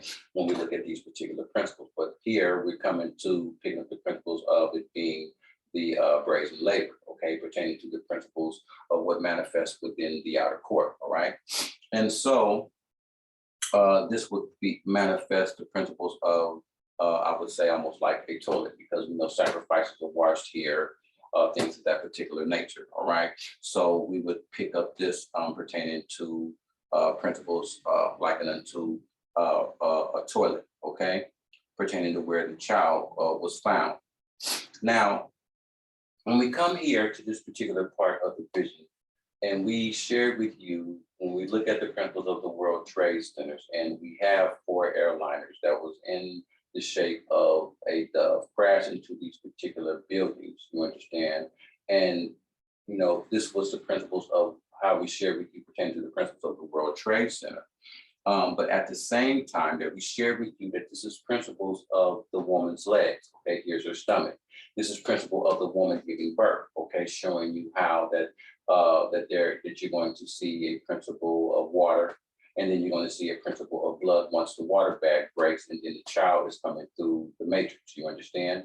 Now, when you're looking at this principle of how you see the dove, or the principle of the airliner likened unto a dove, that is principle as life, or the Holy Spirit bringing forth life within the world, because this is the light of every man that cometh into the world, picking up this particular principle here. But yet and still at the same time, when we're looking at the principles of the airliners, okay, and then we're having a child being born, and then it says that the mother, okay, had a child on the airliner. And we're looking, and we're showing you these particular principles here. So here's the woman, here's the airliner that she was on, here's her being pregnant, and here's the child that she had. And then this is the principle pertaining to the satanic foundation that she's standing on, pertaining to the principles of the bathroom and the bin that she placed the child in, that we're running all these particular ramifications based upon the principles of what we see here. Here's the mother, here's the airliners, here's the child, okay? So therefore, we have those particular principles based upon what we have here within this particular ecology. It says that the newborn baby boy was abandoned in the rubbish bin of the plane's toilet, all right? So therefore, here's the plane, says, picked up the brazier and labor pertaining to the principles of the toilet, and this was the bin pertaining to where the child was found, okay? Within the airliner, here's the mother, here's the child. It says that the mother and the child are doing fine, you understand? Because we understand pertaining to the principles of childbirth, and we're looking at these particular principles when we go through the prophecy of childbirth, that the mother and the child are doing fine, all right, okay? Now it said that the woman was 20 years old, okay? Now that's going back to the principles of Resh, all right? Told you that Resh means she was 20 years old, so she was distressed. She was distressed, you understand what I'm saying? And she gave birth to a baby while she was on a 2-year work permit, okay? So therefore, we can see how that the young mother was distressed pertaining to the principles of her age, and also going according to the Hebrew alphabet of Resh and its numerical principle of 20, all right, and which is picking up the age of the woman, okay? And so therefore, not being pleasing, because she took her child and she put it within a trash bin, you understand? And so when we look at that, there's so many principles of where we can go with that, and what we're going to try to do is we're going to try to pick them all up. It says how that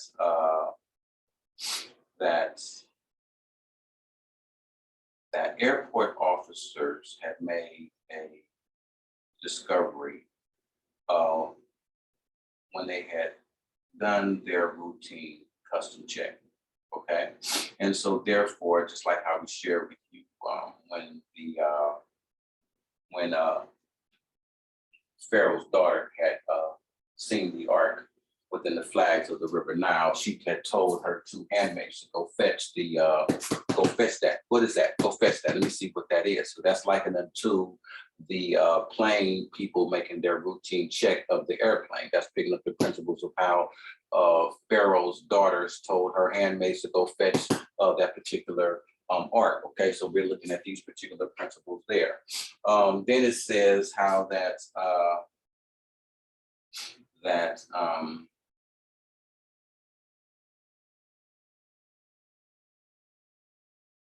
that after they found the child, they had rushed the baby to a public hospital for treatment. Okay, so therefore, just like how when Pharaoh was being drawn out of the ark, they had expected the baby to make sure that the baby was fine.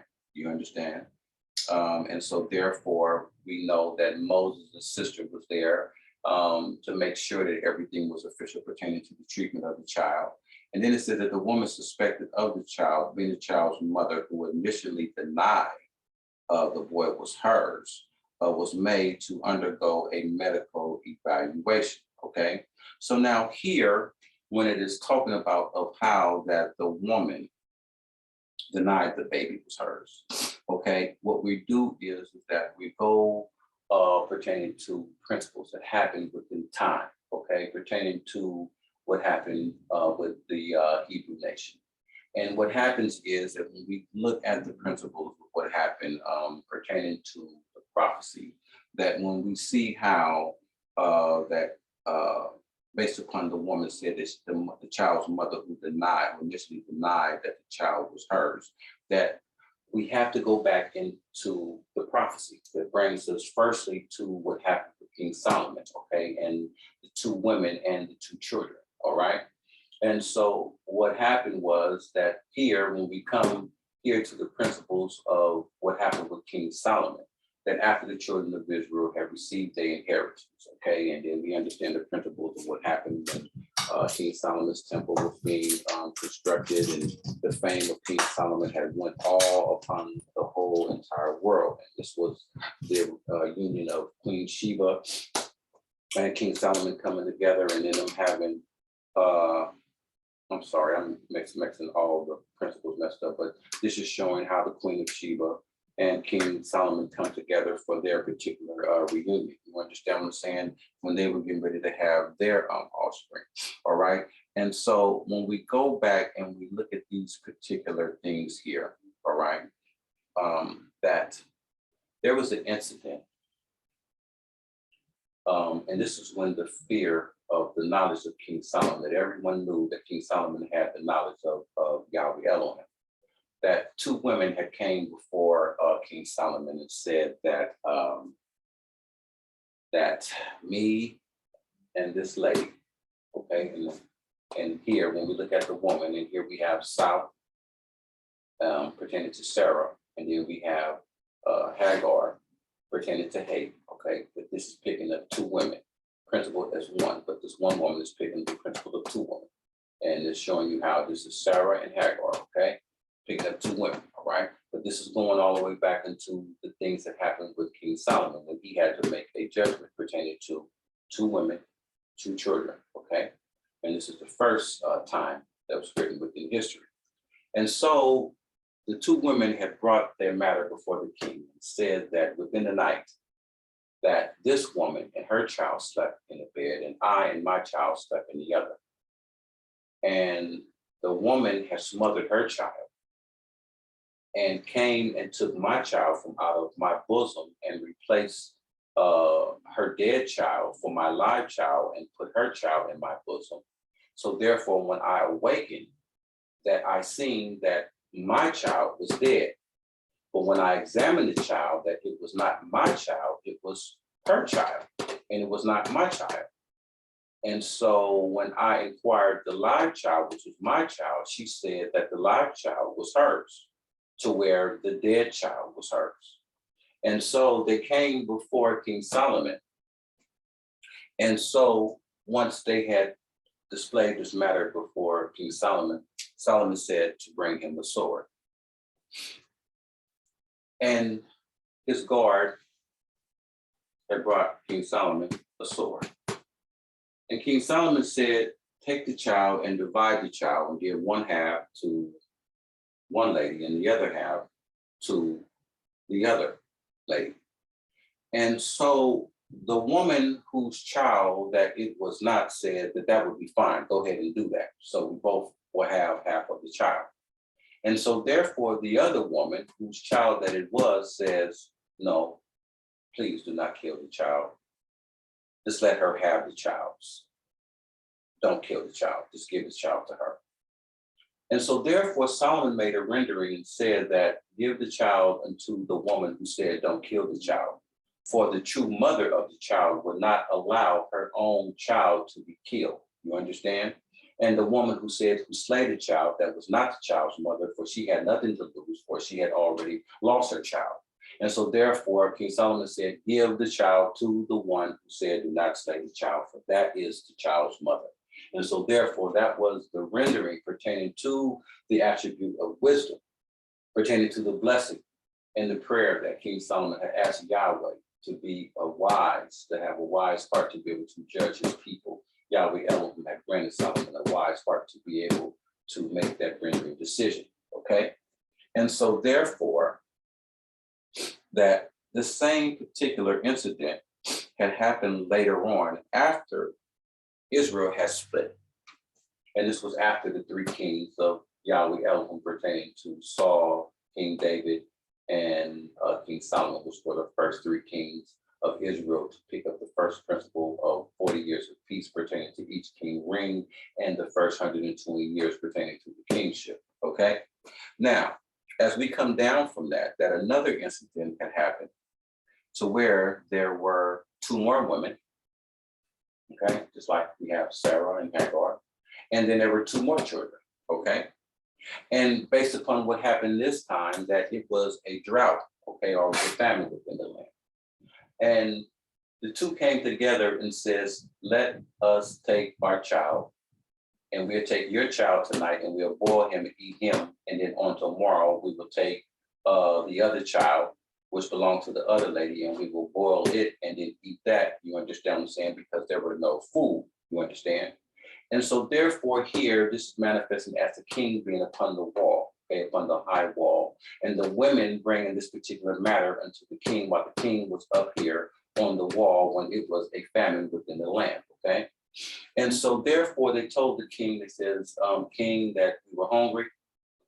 We took my child and boiled him first, and we ate my child. And then when it was time on the next day to eat her child, that we could not find her child, for she hid her child. And so therefore, the king had rent his clothes, you understand what I'm saying, because of what he had heard, because of the starvation and the drought of the particular land, okay? And so therefore, when it says how that, that when the mother, which had denied the child, you understand what I'm saying, or denied that the child was hers, you understand what I'm saying, and we look at these particular principles, okay? It says that the king of Israel that was on the fence, like I said, he heard of what happened with these two particular women based upon how we understand how the first incident happened with King Solomon and he rent his clothes. You understand what I'm saying? How that there was no denial, that the mothers denied the particular child of how to save the child alive based upon the death of the particular child, you understand? So therefore we are looking at that particular principle as well. Then we understand that, that when we look at the principles of Samuel, that Samuel's mother, that she had promised Yahweh that if she would give Yahweh, that if Yahweh would give her a child, how she would take her child and donate her child to, and give her child to the priesthood, to give her child to Yahweh. And so therefore Yahweh Elohim had blessed the woman with the child, and she was within the temple praying. And when Elijah had came, thought that she was drunk because all he seen was her mouth moving and her making a bunch of gestures, but he could not hear what was being said. And so therefore Elijah said that it's not good for a woman to be able to drink, you understand what I'm saying, and come before Yahweh and make supplication and prayer. She said that I'm not drunk. And so therefore that's picking up the principles of this particular cup, okay, with red wine within it, you understand what I'm saying, which was claimed to be drunk by the particular woman, as well as this manifesting the principles of the cup of the harlot, you understand what I'm saying, and her being drunk of the blood of the martyrs, okay? And so therefore, which allows the woman to be in denial based upon the things which she was supposedly had consumed, that her prayer unto Yahweh Elohim was that she came to bring her child to the temple to dedicate her child unto Yahweh Elohim by giving the child unto Eli at this particular time. Okay, so we look at those particular things pertaining to the mother and their child at this particular time, okay? And so therefore how that the mother had denied of being the child's mother and it was a son, okay? And then as well, it says that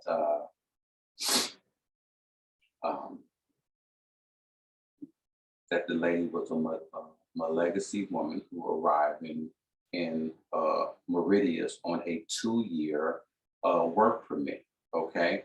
And so we look at the principle, it says 2 years, okay, based upon a work permit.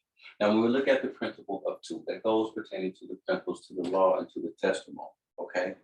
And if it does not go according to these 2 faithful witnesses, then that means that there is no light in them, okay? So therefore, she was in question to go to a work program for 2 years, but it says that after that she's going to be in question and they're going to charge her with abandoning a newborn, okay? And then it says that once she was released from the hospital, it says surveillance hospital of both her and the child said that they were both doing well. And so when we go back and we look at all these particular things and we see how that the young mother had denied principles of the child, and then we go back in prophecy to see how the things pertaining to what happened with the mothers and these particular children, how that one of them denied the safety of the child and denied giving up her child to be eaten. You understand what I'm saying? And so therefore we look at those particular things just based upon the principle of denial, okay? But yet it still shows fact of how that was the mother of the child who had given birth. And so therefore, as I said, it would come here to the principles here on the southern side of this particular chart, and we show you how that we have principles of the mother giving birth, and then pertaining to the principles of the airplane. You understand what I'm saying? And then showing you pertaining to the principles of the brazen labor that manifests in the outer court, pertaining to principles of a restroom, or how the child was put within the garbage can being our toilet bin. You understand? And then pertaining to the rubbish of a bin, of a plane, that here pertaining to that destruction of King Solomon's temple, pertaining to how all the rubble was knocked down and they found this particular child, and things that were found within the rubble of King Solomon's temple. It's going back to the principles of the life of the child. You understand what I'm saying? It was a reference to Yahshua the Messiah, okay, because he was a son that was being born, okay, or a male child to keep the seed alive. How we was looking within the first ecology of how a woman throws a baby within the garbage can, and then they take children, okay, and then they sell them. You understand? One is just no better than the first one. You understand? But all of it is in reference to the abduction of children and babies to fulfill the principles of what happened with Moses and Yahshua the Messiah, based upon their parentage, okay, and the mother, the relationship between a mother and a son. Okay, now it says that the manifestation will change, but the principle will remain the same. So here we're seeing how the manifestation has changed throughout the ages and dispensations of time. Here, how it's manifesting with the Gentile nation, you know, and so we look at these particular things, you know, and what it does is it kind of makes you just shake your head, because when you look at one, you see how that one country, how they take children, you understand what I mean? And just like how I want to go back. Now here, when we go back to Asia or China, how they steal children there because they have a child trafficking ring where they steal children and they sell them. Here you have a African woman that had her baby because she wanted to go to work, to try to work, because where they stay at, that there is a famine on food. And so therefore she was trying to go work, you know what I'm saying, being a young woman, being pregnant and hoping that her child will not prevent her from being able to go to this particular program and her being able to make money because she was pregnant. You understand? It's just showing how that, you know, common sense is not common, but yet still the distress and the anguish, you understand what I'm saying, of how they felt that the child would not allow her to be able to continue with her endeavors is really a hurtful thing. And so therefore we're looking at all these things of how Yahweh is allowing all these things to remanifest themselves. And we're looking at how that the manifestation will change, but the principle will remain the same. And like I said, it's just really just kind of sad based upon the things that are really manifesting within the world, you know, when we look at these particular things, you know, it's really sad. You know? And now she's going to jail. Poor baby won't even know who his mother is, maybe not even his father, and probably was born and brought up in foster care, you know, with some parents that maybe appreciate and love the child a little bit more. And I'm pretty sure that the mother, it's not that she didn't love the child, she didn't kill the child, she just panicked, you understand? And I can't justify or make any justification for the situation because it is what it is. It's just where I'm going with this is is how people look at human life as if it's nothing. It's just so shallow how we look at human life, you know, from a newborn all the way into someone who's older, you know. It's just really sad to me the way that we do life, you understand? But let me move on. All right. Our third ecology takes us to South Africa. It says here that a South African parliament fire flared up again. Authorities had warned the fire could reignite. A devastating fire that swept through South Africa's House of Parliament in Cape Town has reignited hours after it was said to be under control. Flames have been billowing from the building's roof. Firefighters are at the scene trying to douse the blaze. The first fire broke out on Sunday, totally destroying the National Assembly or lower chamber. Police have arrested a suspect who will appear in court on Tuesday on charges of arson, housebreaking, and theft. Authorities had warned the flare-up would be possible because of carpet and wooden floors in the building. The void beneath the roof sheeting of the National Assembly as on fire. City officials said on Sunday, President Cyril Ramaphosa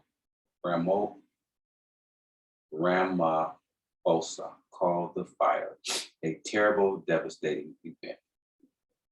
He said the building's sprinkler system had not functioned properly and praised firefighters for responding to the fire in minutes. The parliament is not currently in session because of the holidays, and no one was injured.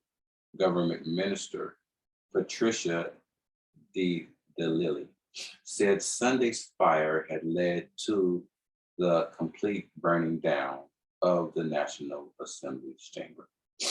CCTV cameras were not being monitored at the time the fire started on Sunday, she said. Other areas of the parliamentary complex, parts of which date back to 1884, were also badly damaged. Ms. DeLille said it was still too hot for people to go inside the building to check to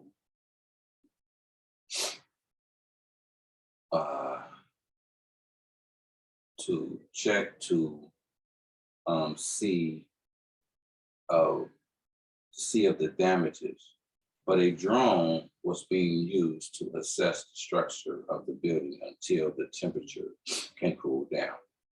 The building is home to thousands of treasures, including historical books, photographs, and important works of art.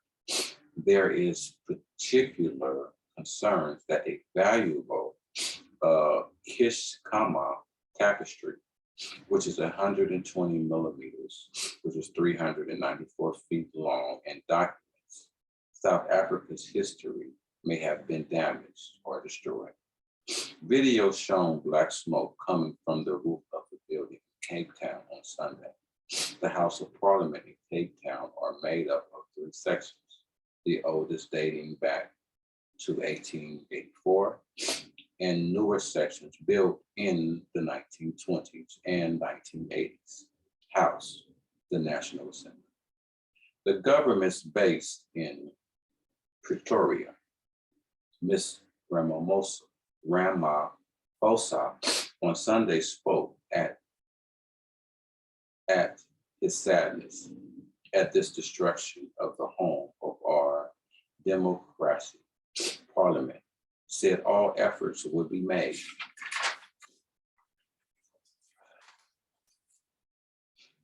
to limit any disruption to its work. Cape Town Mayor Gregorian Hill-Lewis said the city council chamber will be made available as an alternative place for Parliament to meet. It was the second fire at the Parliament in under a year. In March, there was a fire caused by an electrical fault. Last year, a fire ravaged parts of the University of Cape Town's library, which was home to a unique collection of African archives. It says that smoke from the blaze could be seen from several miles away. Now here within our third ecology, it says that South Africa's Parliament fire flare up again. Authorities have warned the fire could reignite. A devastating fire that swept through South Africa's House of Parliament in Cape Town has reignited hours after it was said to be under control. Flames have been billowing from the building's roof. Firefighters are at the scene trying to douse the blaze.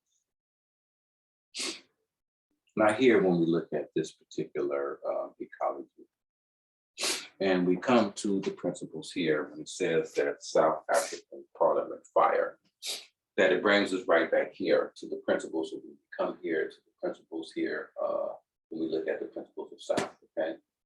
When we're talking about South Africa, we come here to South, we look at the colors of red, black, and green. So therefore that will pick up the continental colors of Africa. Here is picking up the principles of South, and then we're looking at how that there was a fire manifesting right here when we're looking at the principles of what happened pertaining to the buildings of the World Trade Center, all right, which is picking up the principle of the Parliament building.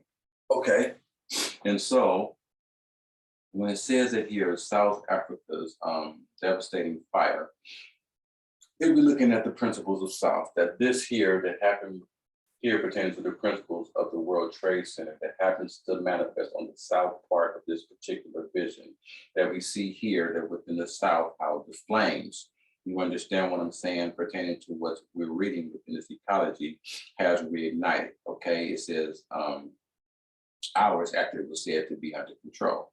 So here, based upon it being 2 buildings, you understand, and we're talking about the 2 buildings of the World Trade Center, is picking up the principles of how we have one for the first fire and then the other one as hours later pertaining to how the fire had reignited.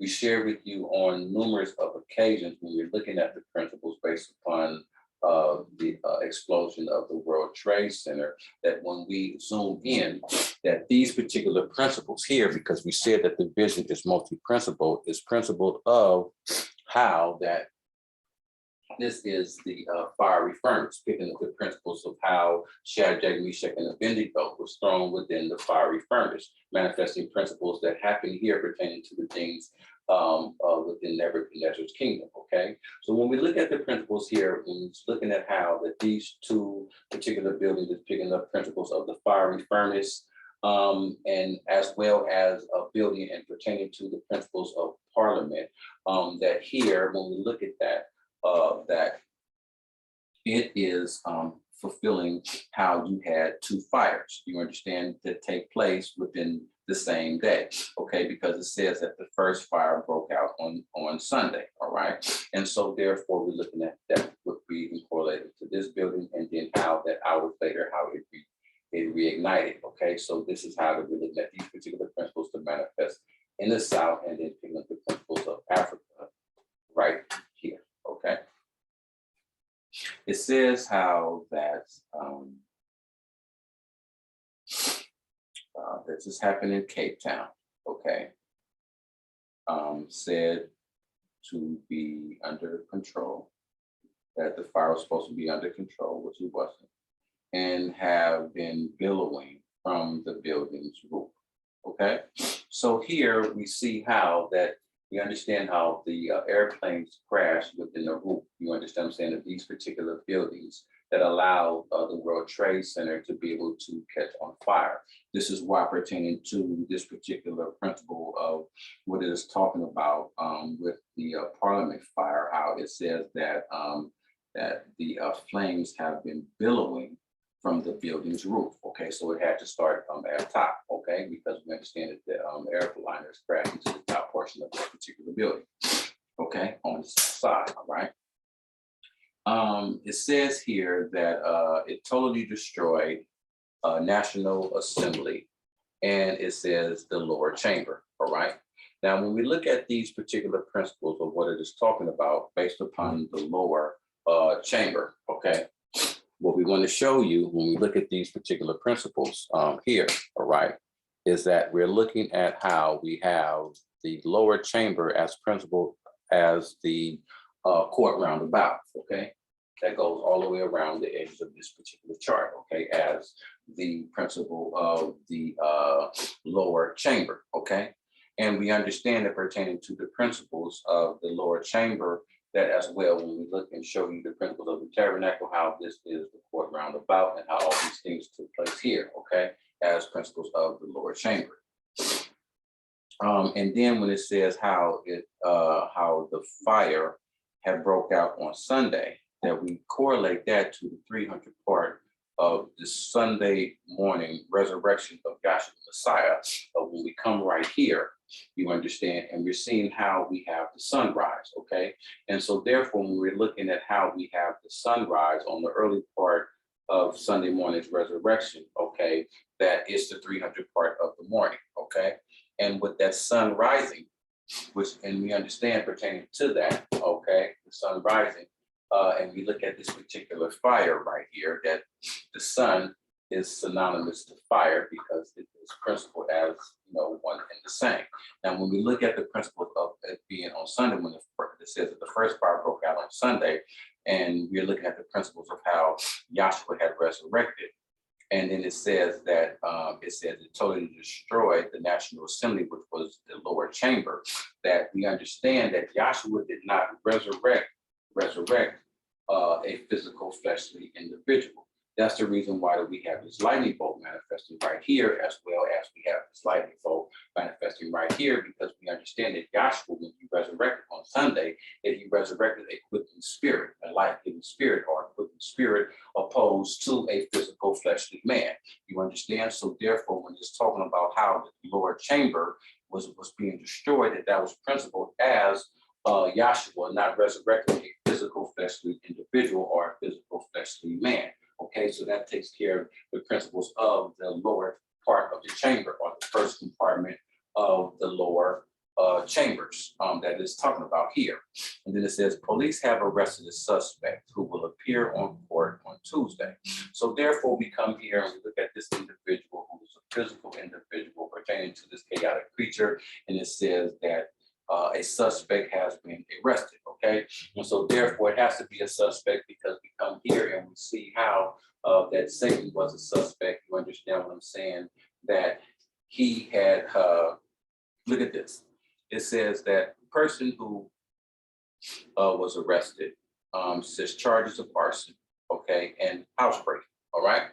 So we come here, and we have a scripture to where it says that after the house was swept and varnished, how this one will come in and break in, and then bring in 1/7 eviler than himself. You understand what I'm saying? So therefore, we can see how that he was housebreaking, or he is a housebreaker. Okay, and so therefore, based upon him being trying to be like the Most High and him being a dragon, okay, it says that he is an arsonist. Okay, why? Because you know what I'm saying, dragons, they do what? They breathe fire. Okay, so therefore he set a fire. You understand what I'm saying? Why? Because he is on everlasting fires. Okay, you know what I'm saying? He will be on fire for eternity. All right. And then it says that housebreaking and theft. Now, Yahshua said that anybody who do not enter in by the door is nothing but a robber and a thief. So therefore, this is picking up all the characteristics of the satanic creature. You understand? Based upon the principles of what we're looking at when it is talking about how it is talking about this particular structure. And the structure that we're looking at is this threefold Untitled Tabernacle pattern. Okay. And so when we go and we continue to read, it says that authorities had warned that flare-ups would be possible because of carpet and wooden floors. Okay. And so when we look at this particular tabernacle pattern, that it was made by 209 pillar boards and staves. Okay. So therefore, the majority of the making of this particular tabernacle was made out of wood, and it was talking about that it could reignite because of the wooden floors that manifested as the court roundabout going all the way around the edges of this particular pattern. Okay, so therefore, since we understand that after the death, burial, resurrection, ascension, and outpouring of the Holy Spirit of Yahshua the Messiah, that the outer court or the court roundabout has been done away with. So therefore, this court that goes all the way around the edges of this particular tabernacle pattern has been done away with, based upon the principles of this dealing with the flesh. And Yahshua did not resurrect a physical individual. As I said, he resurrected a quickening spirit, which places us within the holy place, which is manifesting spiritual things. Okay, the holy place and the most holy place manifests the spiritual principles of the pattern. Now here, it says here that the void beneath the roof, okay, or how here is talking about how that the building being void beneath the roof sheeting of the National Assembly on fire.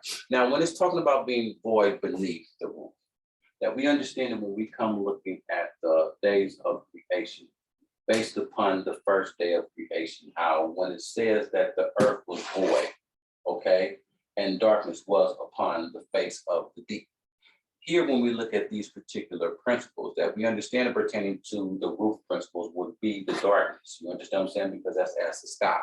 And then based upon it, it says void being beneath it, just like how the earth was void of the Holy Spirit. You understand? And so therefore, when we look at these particular principles, it takes us all the way back to the beginning and takes us back to the beginning of Moses' vision to be able to see how the earth was being void. You understand what I'm saying? And darkness was upon the face of the deep, because it's talking about how it was void beneath the roof. Now, if it's void beneath the roof and you have a roof up there, that the majority of the time that when you're looking up there, that it's dark up there within your attic, you understand? And the majority of the attics, you know what I'm saying, if you don't have nothing up there, it's void, okay? So that's showing the voidness of it, okay? And that's how we're looking at these particular principles here. And so when we're looking at the creation based upon the principles of how the creation came in, that it brings us right back here when we're showing you how, when we're looking at the principles pertaining to the chaoticness and the days of creation, with the creation coming in, and we show you right here.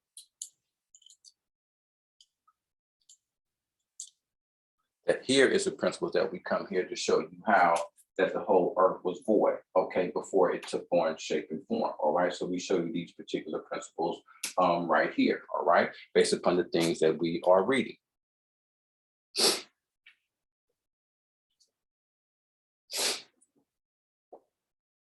It says,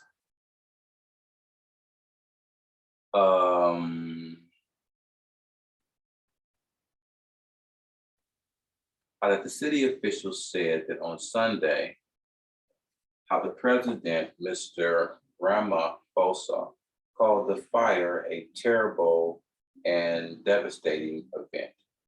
He said the building sprinkler system had not functioned properly, and praised firefighters for responding to the fire in minutes. Now, when we look at this particular principle, how he says that the fire was a terrible and devastating event, it takes us all the way back to the principles of what we talked about based upon the great and terrible day of Yahweh Elohim, okay? Now, we understand that there's going to be a fire, okay, pertaining to when Yahweh Elohim is going to devastate the whole entire world based upon the things that Peter has said within his book, that it says that how Yahweh Elohim is going to burn this whole entire creation with very heat. And we're looking at these particular principles right here, how you see the fiery ambit going all the way around the edge of this particular chart. Is to show you the devastation of how when Yahweh Elohim consumed this whole entire world is based upon the principles of how terrible and devastating this particular fire is going to be unto the whole entire universe, based upon what he is talking about here within this particular ecology, how the fire was very, very devastating and terrible. He says here that that the parliament is not currently in session, okay, because of holidays, okay? And so therefore, when it's looking at this, it's talking about a group of individuals who meets together, okay? Just like how we understand how we had the Sanhedrin council, the Pharisees, the scribes, or the elders, you understand what I'm saying? That was the assembly, you understand what I'm saying, are based upon the council that is talking about, all right? Because when we understand how we're speaking about the assembly and how that there was a fire, that how here, when we see how the children of Israel had met here at Mount Sinai, at the plateau of this particular, at the bottom of this particular mountain, how there was a fire on top of this particular mountain. And so the gathering of all the particular people, or the assembly, you understand what I'm saying, that the assembly was gathered around this particular mountain to watch Yahweh, who manifested as a cloud by day and fire by night, okay, that they came here to manifest themselves as to see, you know what I'm saying, the great fire, which was a manifestation of the creator, okay? And so it says here that that the government minister says that on Sunday the fire had led to the complete burning down of the National Assembly chamber, okay? So it burned down the assembly chamber, all right? It says here that cameras were not being monitored at the time that the fire started on Sunday, okay? She said that other areas of the parliamentary complex, parts of which date back to 1884, were also badly damaged, all right? And when we look at the principle of 1884, that is 40 years after that the Pope said that Jesus had just entered into heaven, okay?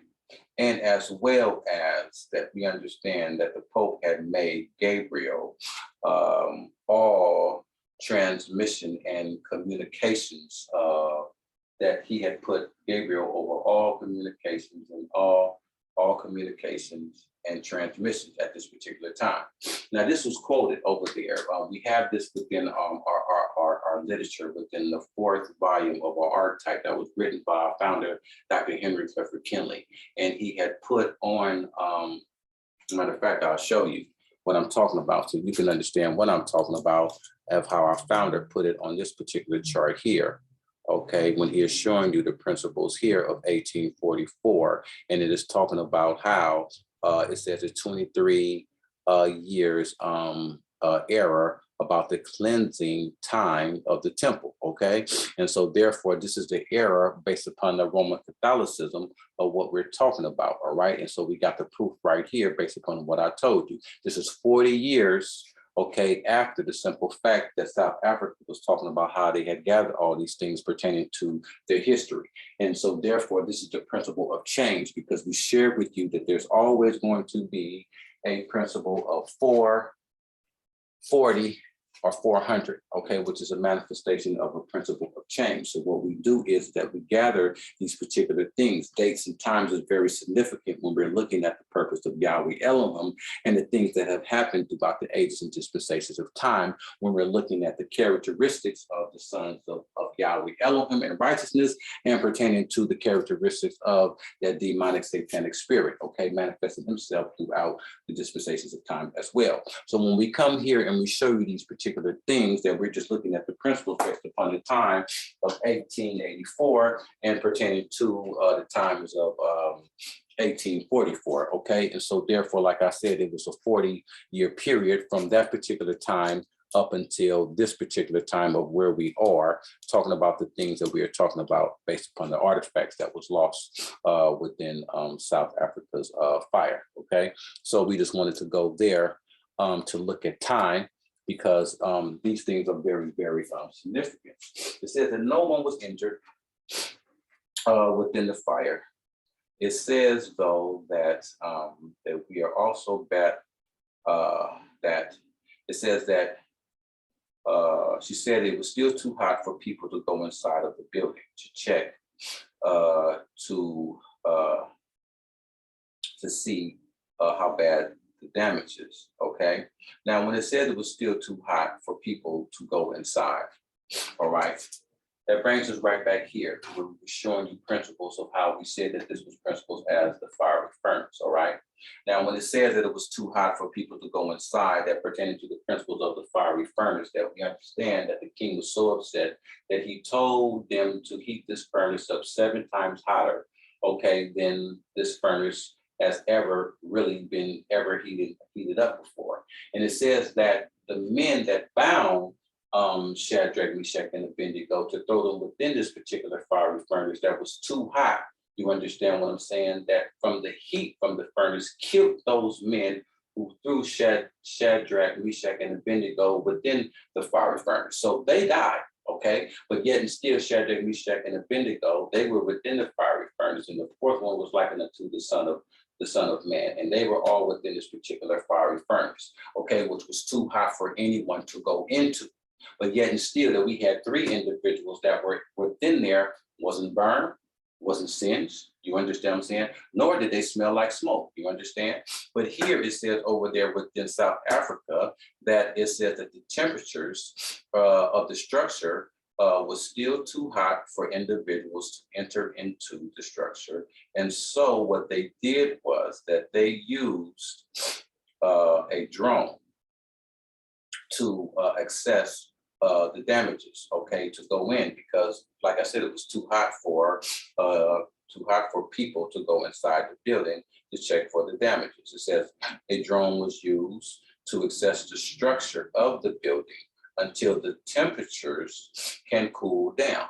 So here, see, they didn't have drones to go back to look to assess the structure, because remember the king says, Shadrach, Meshach, and Abednego, if that's you in there and you're not hurt, nor did the fire harm you, come up out of the fiery furnace. And they walked out and brought their clothes, because the men threw their clothes in there and everything within this furnace to be consumed, which was too hot for any people to enter in, but yet and still you had 3 within. So now we see how this coincides right within the scriptures based upon the principle of the things that was happening over there within South Africa pertaining to the things that happened within Babylon, okay, which still fits how it is manifesting on the outskirts or within the foreground about, you understand, of this particular chart. So therefore, when we come here to Babylon and we're looking at these particular things that happen here, how we see how related that they are, okay? And then it says that the building is home of thousands of treasures, including historical books, okay, crafts and important works of art, okay? Now, when we look at how Babylon was, okay, that Babylon was home to thousands of treasures, because we understand how when Babylon had conquered the whole, Nebuchadnezzar went on his campaign to conquer the whole entire world. And when they raided Jerusalem, all the treasures that they had here within the temple are the treasuries that the priests of Yahweh had, that they took and they took over to Babylon. You understand? The prime example of that is when we come right here to the chart that's being revealed, And we come right here and we share with you the principles pertaining to how, when we're looking at the things that happen over here in Babylon, Media, and Persia, and we come here and we show you how that we have this hand that appeared and wrote on the wall, okay, right here when we're showing you the principles that happened in Media and Persia after Nebuchadnezzar was taken up off of his throne and his nephew took over to reign in his place, okay? So based upon all the treasures, thousands of treasures that it had, that he had the priests go get the cups of Yahweh Elohim. They sacrificed and had dinner and drunk up out of Yahweh Elohim's cups and silverware pertaining to what manifested with the temple of King Solomon. And they worshiped deities of wood, stone, and things that didn't move, and drunk up out of those particular dishes. And then Yahweh Elohim wrote on that wall, and the young man died. Okay, he said that his knees clacked together so hard, he was so scared that he died. You know what I'm saying? After that night, that he defiled the dishes of the sanctuary of Yahweh Elohim pertaining to King Solomon's temple, okay? Things of that particular nature, okay? Which we have right here, right? Just want to show you these particular principles here, all right? So based upon the things in the silverware that he took up out of here, you understand that based upon all the treasures and things that it had, because it had thousands of treasures, okay? How it says here, with this South Africa, it says that it says thousands of treasures, including historical books, that we understand that all the books and everything that was taken, all the scrolls and everything that was taken out of Jerusalem was taken to Babylon. You understand? And we understand how rich and everything Babylon was, because Babylon conquered the whole entire world based upon this great image. You understand what I'm saying? That was shown based upon shown Nebuchadnezzar in the night, okay? Based upon that great image, all right? Because those were all the kingdoms that was within there that they had all the treasures to. And then it says how that that there were particular concerns that the valuable tapestry, which is 120 meters, okay? So now it's talking about how that the tapestries, clothes, things of that particular nature pertaining to South Africa, how they was worried about these particular things being destroyed, okay? And he was talking about how this particular tapestry was 120 millimeters long.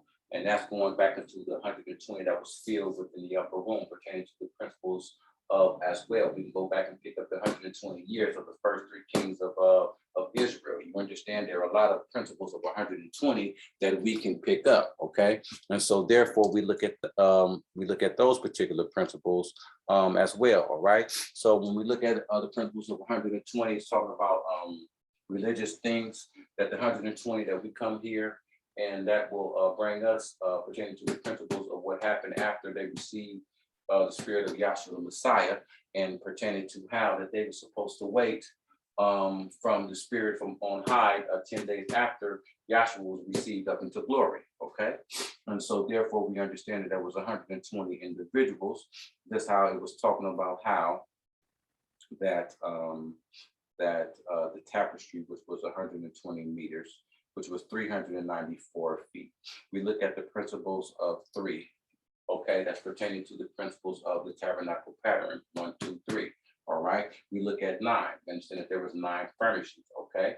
And we understand that that goes back to the principles of how Adam was, 930 years old to pick up the principles of the 9 furnishings in the 3 compartments of this particular tabernacle, all right? And then we look at the principles of 4. 1, 2, 3, 4 is picking up the principles of the door. So therefore, when we look at this, and it's talking about 9, 3, and 4, that all those are principles of what we understand that is related unto this threefold intangible tabernacle pattern that manifests right here, okay, based upon the 9 furnishings, the 3 compartments, the 4th principle of the 4 being the door of this particular tabernacle. So we got all those particular principles to manifest right there. That's how we look at that, all right, because it's talking about something holy or anything, something of a religious aspect. it says that it says documents South Africa's history may have been damaged or destroyed. So now when we look at this, now it says that all the documents and things may possibly have been destroyed, because we have to understand, based upon how Jerusalem was devastated and all the archives and things that when Nebuchadnezzar had went through, pertaining to how, when we share with you things that happened when King Shishak of Egypt had went through Jerusalem, how they destroyed and they devastated it. Okay, they took archives, they took scrolls, things of that particular nature. We read to you previously on the apologies of how that there were documents and scrolls within the Dead Sea Scrolls, okay, over here, up here in Canaan's land, because they couldn't keep those particular scrolls when they got stolen, when they were being invaded, things of that particular nature. So when we look at these particular things, it's all coming back for us to be able to see how the principles that happen here within the Holy Land is happening throughout the whole entire world. You understand? Because we're trying to show you how that it was already documented and written, okay, that happened with the Hebrew nation. So everything is nothing more but a repeat, okay, or a remanifestation of what have already happened with Yahweh Elohim's chosen people. Now here it says that that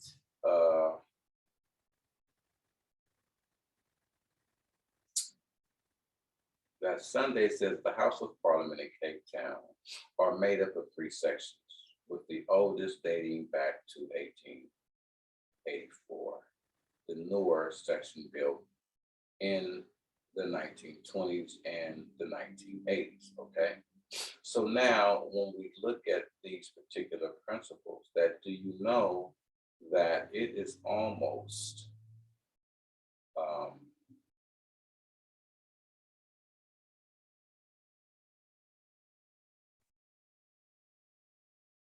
we're looking at the time frame.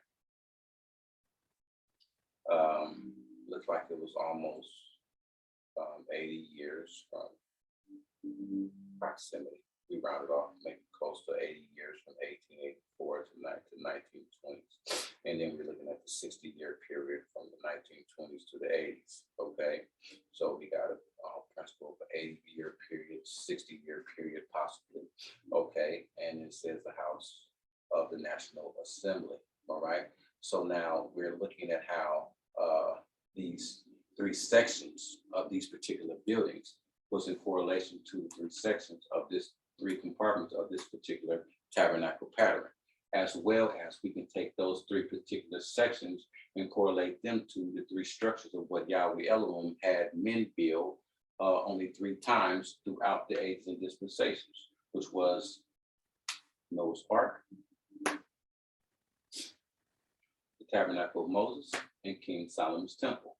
1, 2, 3, 3 sections. 1, 2, 3. Just like how we got this. 1, 2, 3. There were 3 sections within this ark: the lower deck, the middle deck, and the upper deck. You got the court roundabout, holy place, most holy place. You had the porch, oracle, and sanctuary. You understand what I'm saying? The 3 sections are the 3 compartments. 1, 2, 3. You understand? So we just wanted to go over those particular principles. It says that that his sadness at this destruction of the home of our democracy, Parliament, said all efforts would be made. Okay, so he is upset based upon the destruction of his home. All right, he says his sadness, and this was pertaining to what the president has spoke based upon what happened on Sunday.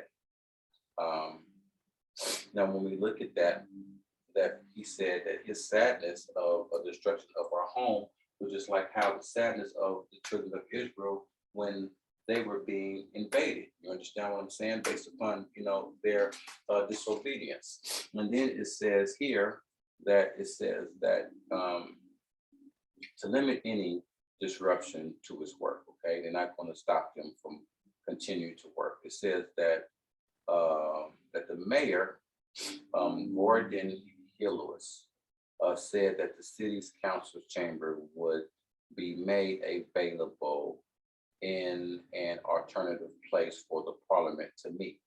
Now, when it is talking about the council chamber. And when we go to the scriptures, and when it says how it says that, when it says that the Messiah is within his secret chamber, go not there, okay? Because he is not there. And it's just like how it says that it will be made available for an alternative place for parliament to meet. They're not going to meet there because they're not there. Just like how the scripture said that if you say where the Messiah is within his secret chamber, and he is not there, go not forth. The same is with them, because parliament is not going to be meeting, you understand what I'm saying, in the city council's chambers. You understand? Because for the simple fact, it says that no one is going to be there. Everyone pertaining to the parliament said that no one got injured and was nobody there because of the holidays, okay, when this particular thing had happened. And based upon the reconstruction of these particular buildings and them being able to build it, they're not going to have time enough to be able to restructure themselves to meet anywhere. You understand what I'm saying? Because it does not fit the particular scriptures. You understand what I'm saying? So where they say that they're going to meet, they're not going to meet there. Not saying that they're not going to congregate and come together, but based upon where it says that an alternative place for the council to meet, which is made available, they won't be meeting there. You understand what I'm saying? Because has to fit the scriptures, and the scriptures cannot be broken. All right, so we look at those particular things there. It says that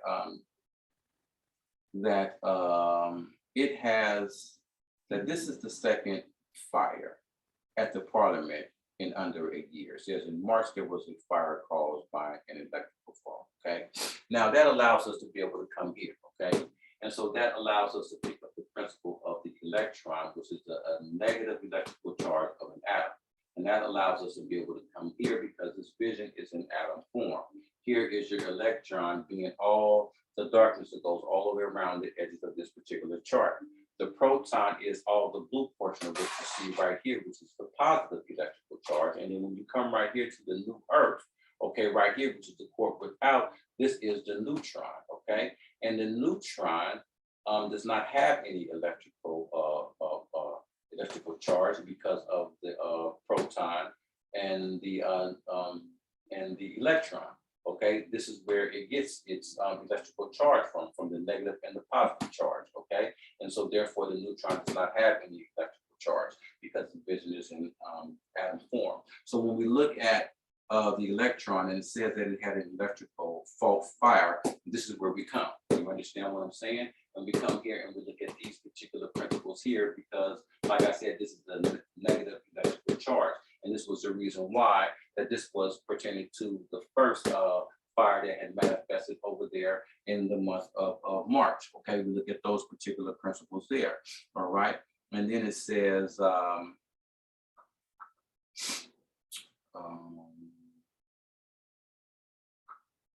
it was the second fire at Parliament in under a year. So you had two fires within a year.